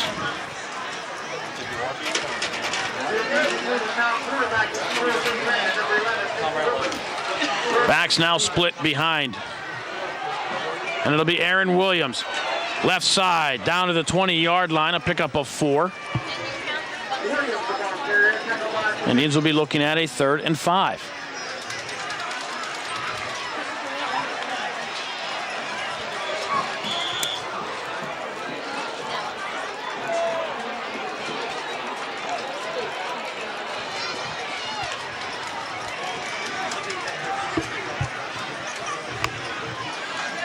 Clock running, the Indians in no hurry. 10.5 to go here, fourth quarter. They're up by 8. Carlos Scott will go in motion right to left. Fulton will throw on the play action, gets the pass away to pass complete. Nice catch and run by Ryan Sipe. He'll get down to the 12-yard line. 8-yard reception for Sipe.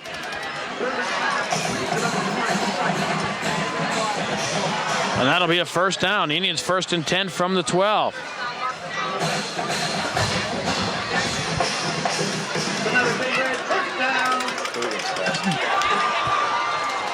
Nick Boobin in at quarterback for the Indians.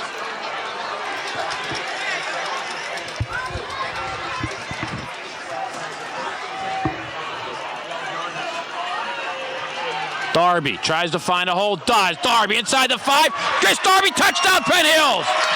From 12 yards out, Chris Darby with a nifty run. Gets the Indians on the board again. And they now lead by 14.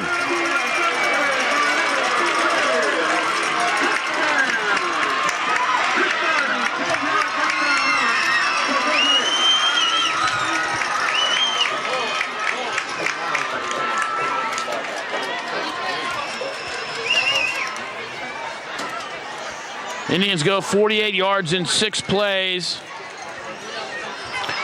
Chris Darby caps it with a 12-yard run. Only points scored so far here in half number 2. Mastriano's kick is up, and it's good. 9:46 to go. Fourth quarter, Penn Hills 27, Kiski 12 on the NSN Sports Network.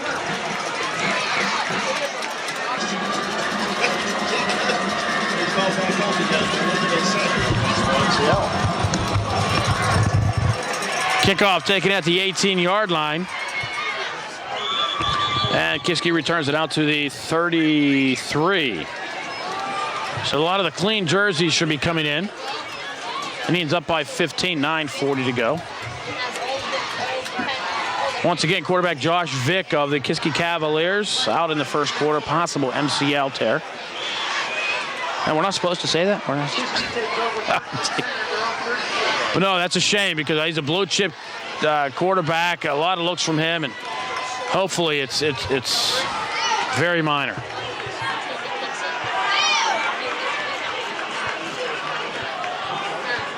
Pugliese bowls out to the 37-yard line. Pick up a 4 on the play. And you can see the way it changed Kiski's offense when Vic went out in quarter number 1. They went from being able to pass the ball downfield to going to primarily a running offense. And that plays right into the hands of the Indian defense. They were up 12-0 at that point. The Kiski offense not scoring tonight. They return the opening kickoff for a touchdown and then a 15-yard interception return for a touchdown. Special teams and defense scoring tonight for Kiski. Long run this time by the Cavaliers. John Tague. Tague gets down to the 35-yard line of the Indians.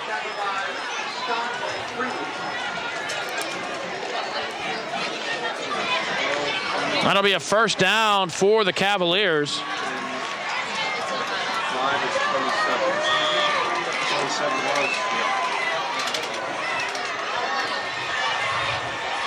27-yard pickup for Tague and the Cavaliers. They're just their second first down of the half, their second first down since quarter number 1.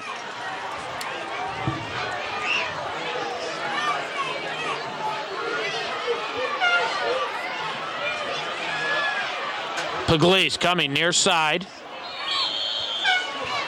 Pickup of about 3 on the play. Menzietti making the tackle for the Indians. Looks like he got kicked in the back. And gets up and quickly into the defensive huddle.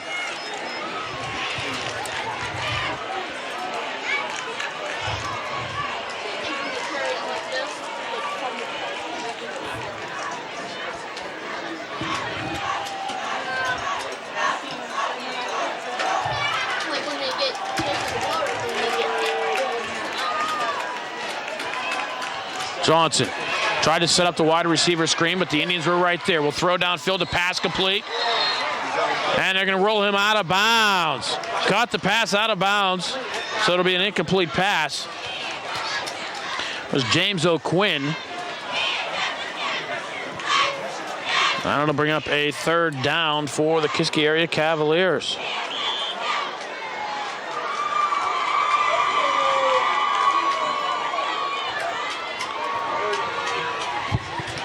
What else is great to see is the Penn Hill student section.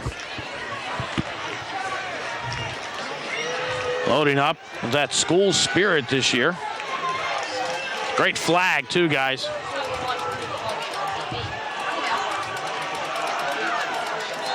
Pugliese across the 30 to the 29-yard line. A pickup of 4.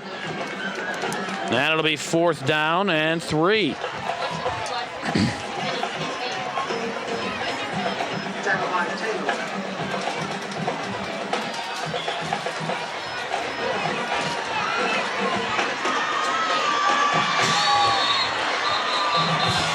And the Cavaliers will call timeout. 7:12 to go, fourth quarter. Penn Hills 27, Kiski 12 on the NSN Sports Network. Puglisi alone set back behind Johnson. 4th and 3. Tay goes in motion. And Johnson will be sacked. Coming up to make the tackle, Eric Browder on the blitz from the near side. Johnson will lose 3, and the Indians take over on downs with 7:07 to go. Ball will be at the 32-yard line.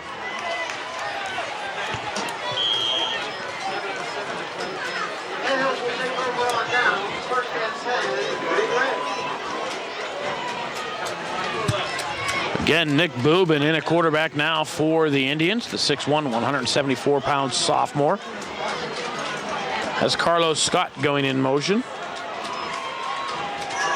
And it'll be Darby grabbed by the jersey. After a pickup of about a yard.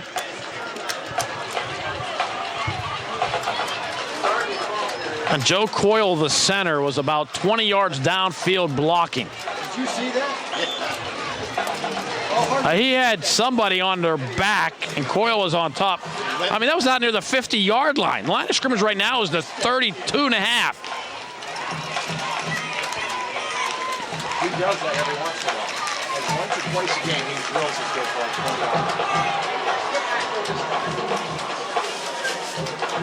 Kiski helps him out. Darby on the scissors. Slides at the 40-yard line, short of the first down. Pickup of 7. It'll be 3rd down and 2. I put everything underneath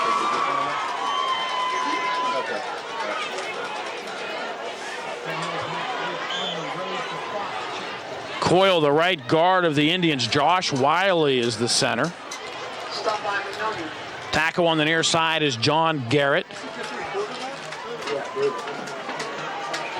Corey Kircher is the left tackle for the Indians, and the left guard, Mike Andrika. Or, excuse me, that's Kenny Airgood. Darby has the first down across the 50, close to the 40-yard line of Kiski. 41. 18-yard pickup for Darby and a first down.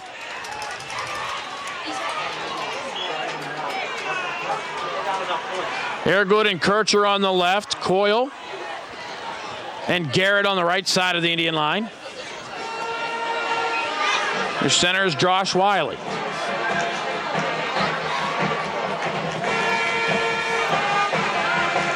Carlos Scott goes in motion. Boobin's going to throw underneath. Pass complete. Dropped for a pickup of about 2.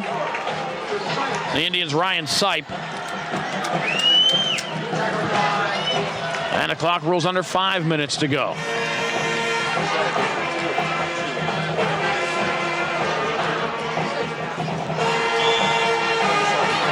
So other than Boobin, the Indians keeping most of the first-team offense in.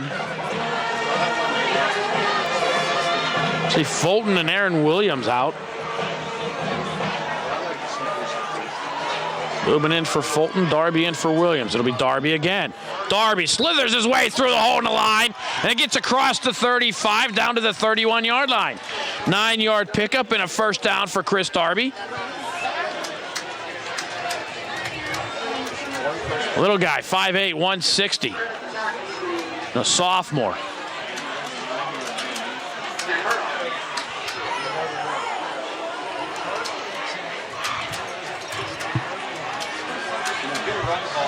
The clock continues to run. Darby again. Across the 30 down to the 20s. Mark about the 27-yard line. Give him a pickup of 4. And we'll call it 2nd down and 6. A long 6.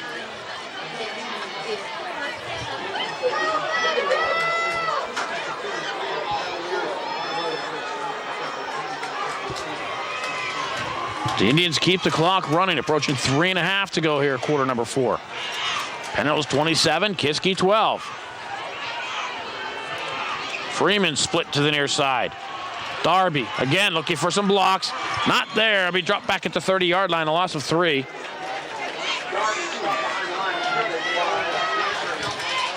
And it'll be 3rd down and 9. The Indians in no hurry. The clock continues to run.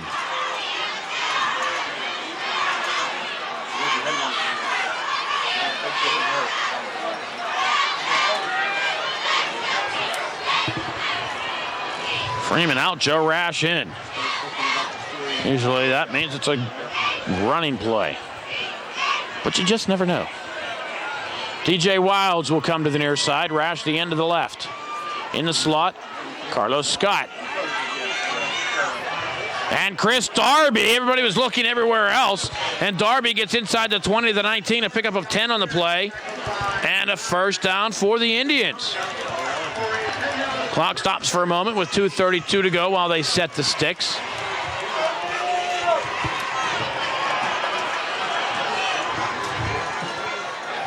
And Earl Carter in. Darby gets a break.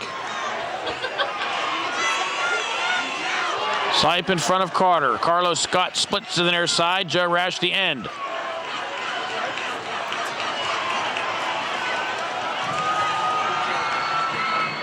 Carter hog-tied at the 20 to the 19. No gain on the play. And the clock rolls under 2 minutes. And with the 2-minute warning, the fans begin to file out.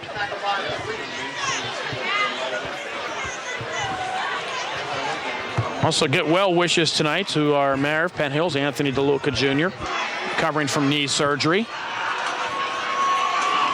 So give him a break for a while on any garbage man complaints or anything else. But send him cookies. Carter down to the 16-yard line. Pickup of 3. That'll be 3rd and 7.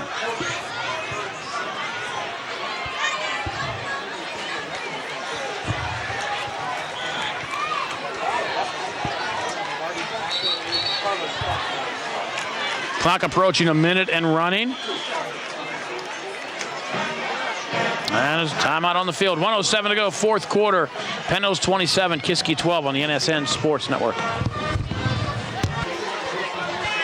Indians looking at a 3rd and 7. Drew Kindle in motion. Great to see Drew Kindle getting some action. Indians keep it on the ground. We'll have a 1st down inside the 5. Touchdown, Penn Hills. Levon Robinson with a 16-yard carry, and the Indians get on the board once again. First carry of the season for Robinson, I do believe, is a good one. 16-yard run, and the Indians extend the lead.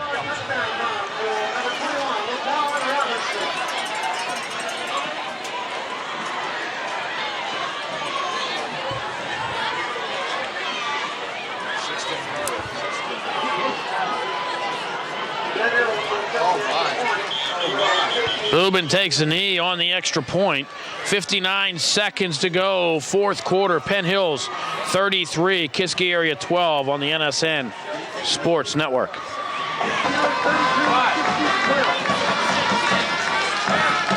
Mastriano. No, 25 is Mastriano.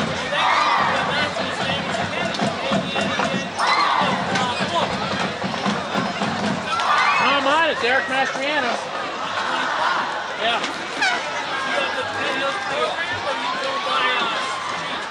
I got my own roster. Thanks, season announcing. For the owner of the Lofty Wallet, please report to the press box. Mastriano sets it up at the 40-yard line for the Indians. Low kick.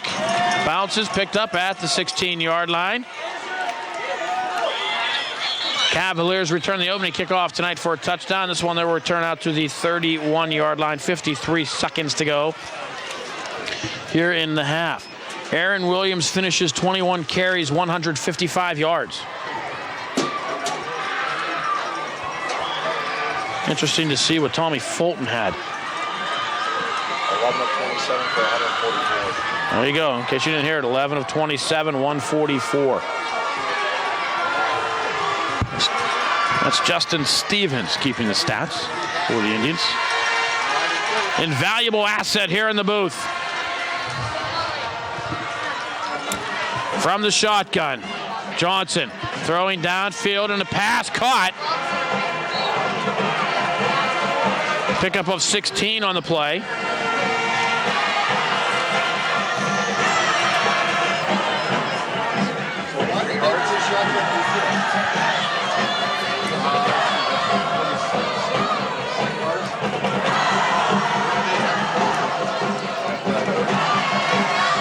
Johnson again, near side, throws downfield, and a pass complete once again. Down to the 32-yard line go the Cavaliers.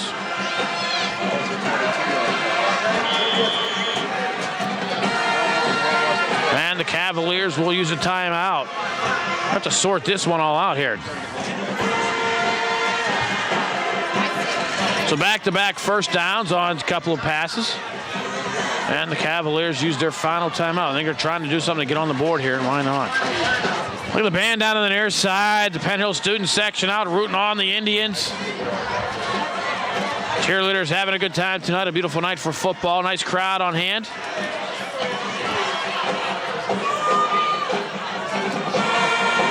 And the Indian faithful on hand. Look at the kids down there at the rooting on the band.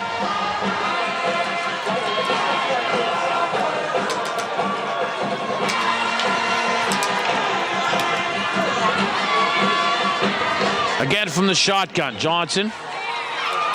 A lot of clean jerseys in for the Indians, throwing down the right side. And the pass is incomplete. Clock stops with 18 seconds to go.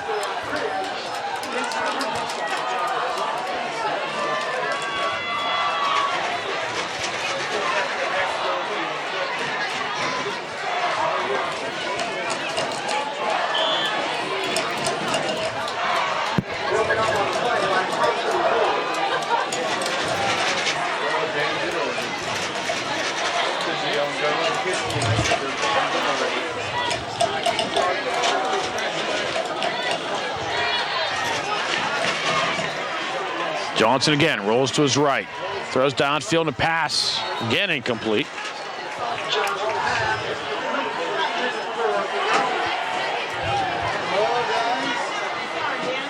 L.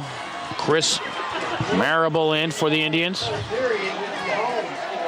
Also in Dorian Jaden Madden. Martez Hobson. Chris Perry. Willie Moore in on the Indian defense.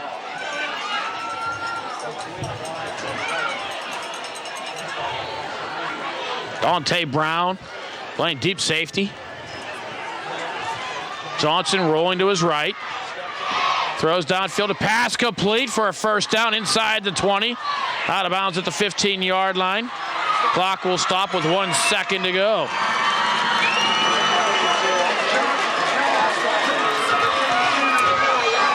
The Cavaliers will get one more play.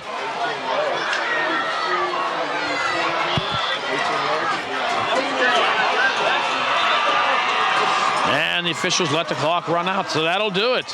Final score here at Uhas McGinley Stadium. The Penn Hills Indians 33, the Kiski area Cavaliers 12. It started off quickly for the Cavaliers. Opening kickoff, they return it 71 yards for a touchdown. They're up 6-0. With 6:49 to go in the quarter, John Tegg intercepts a Tommy Fulton screen pass, goes 15 yards into the end zone. The Cavaliers are up 12-0. Following an Eric Broward fumble recovery, the Indians go on a 52-yard drive. Aaron Williams from a 24-yard touchdown reception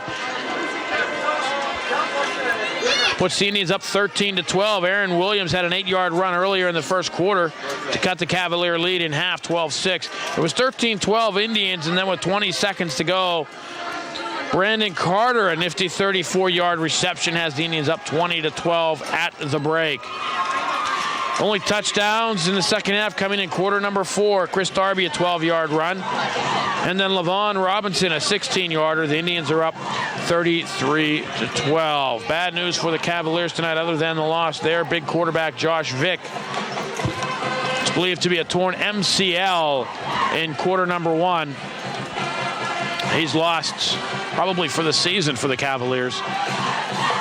Let's hope it's not that serious, but he was out from the first quarter on. Big difference in the Cavalier offense. The Indian defense played very well tonight, keeping the Cavalier offense off the board. The Cavaliers scoring only on a touchdown return and an interception return. Aaron Williams, 21 carries, 155 yards. Tommy Fulton, 11 of 27, 144, 1 pick, and 2 touchdowns. The Indians will be in action Friday night. Fox Chapel High School Stadium to take on the Fighting Foxes of Fox Chapel. Be there. It's a nice, easy trip. Right out 28, their old Freeport Road up Powers Run Road straight to the high school. It's on your left. We'll see you there Friday night. Once again, your final score here from Uhas McGinley Stadium. The Penn Hills Indians 33, the Kiski area Cavaliers 12. The Indians moved to 1-0 in conference play, 3-1 on the season. Once again, we'll see you next Friday night. This has been Penn Hills Indians football here on Comcast Television. I'm Bill Navari. Thank you for watching Penn Hills Indians football here on the NSN Sports Network.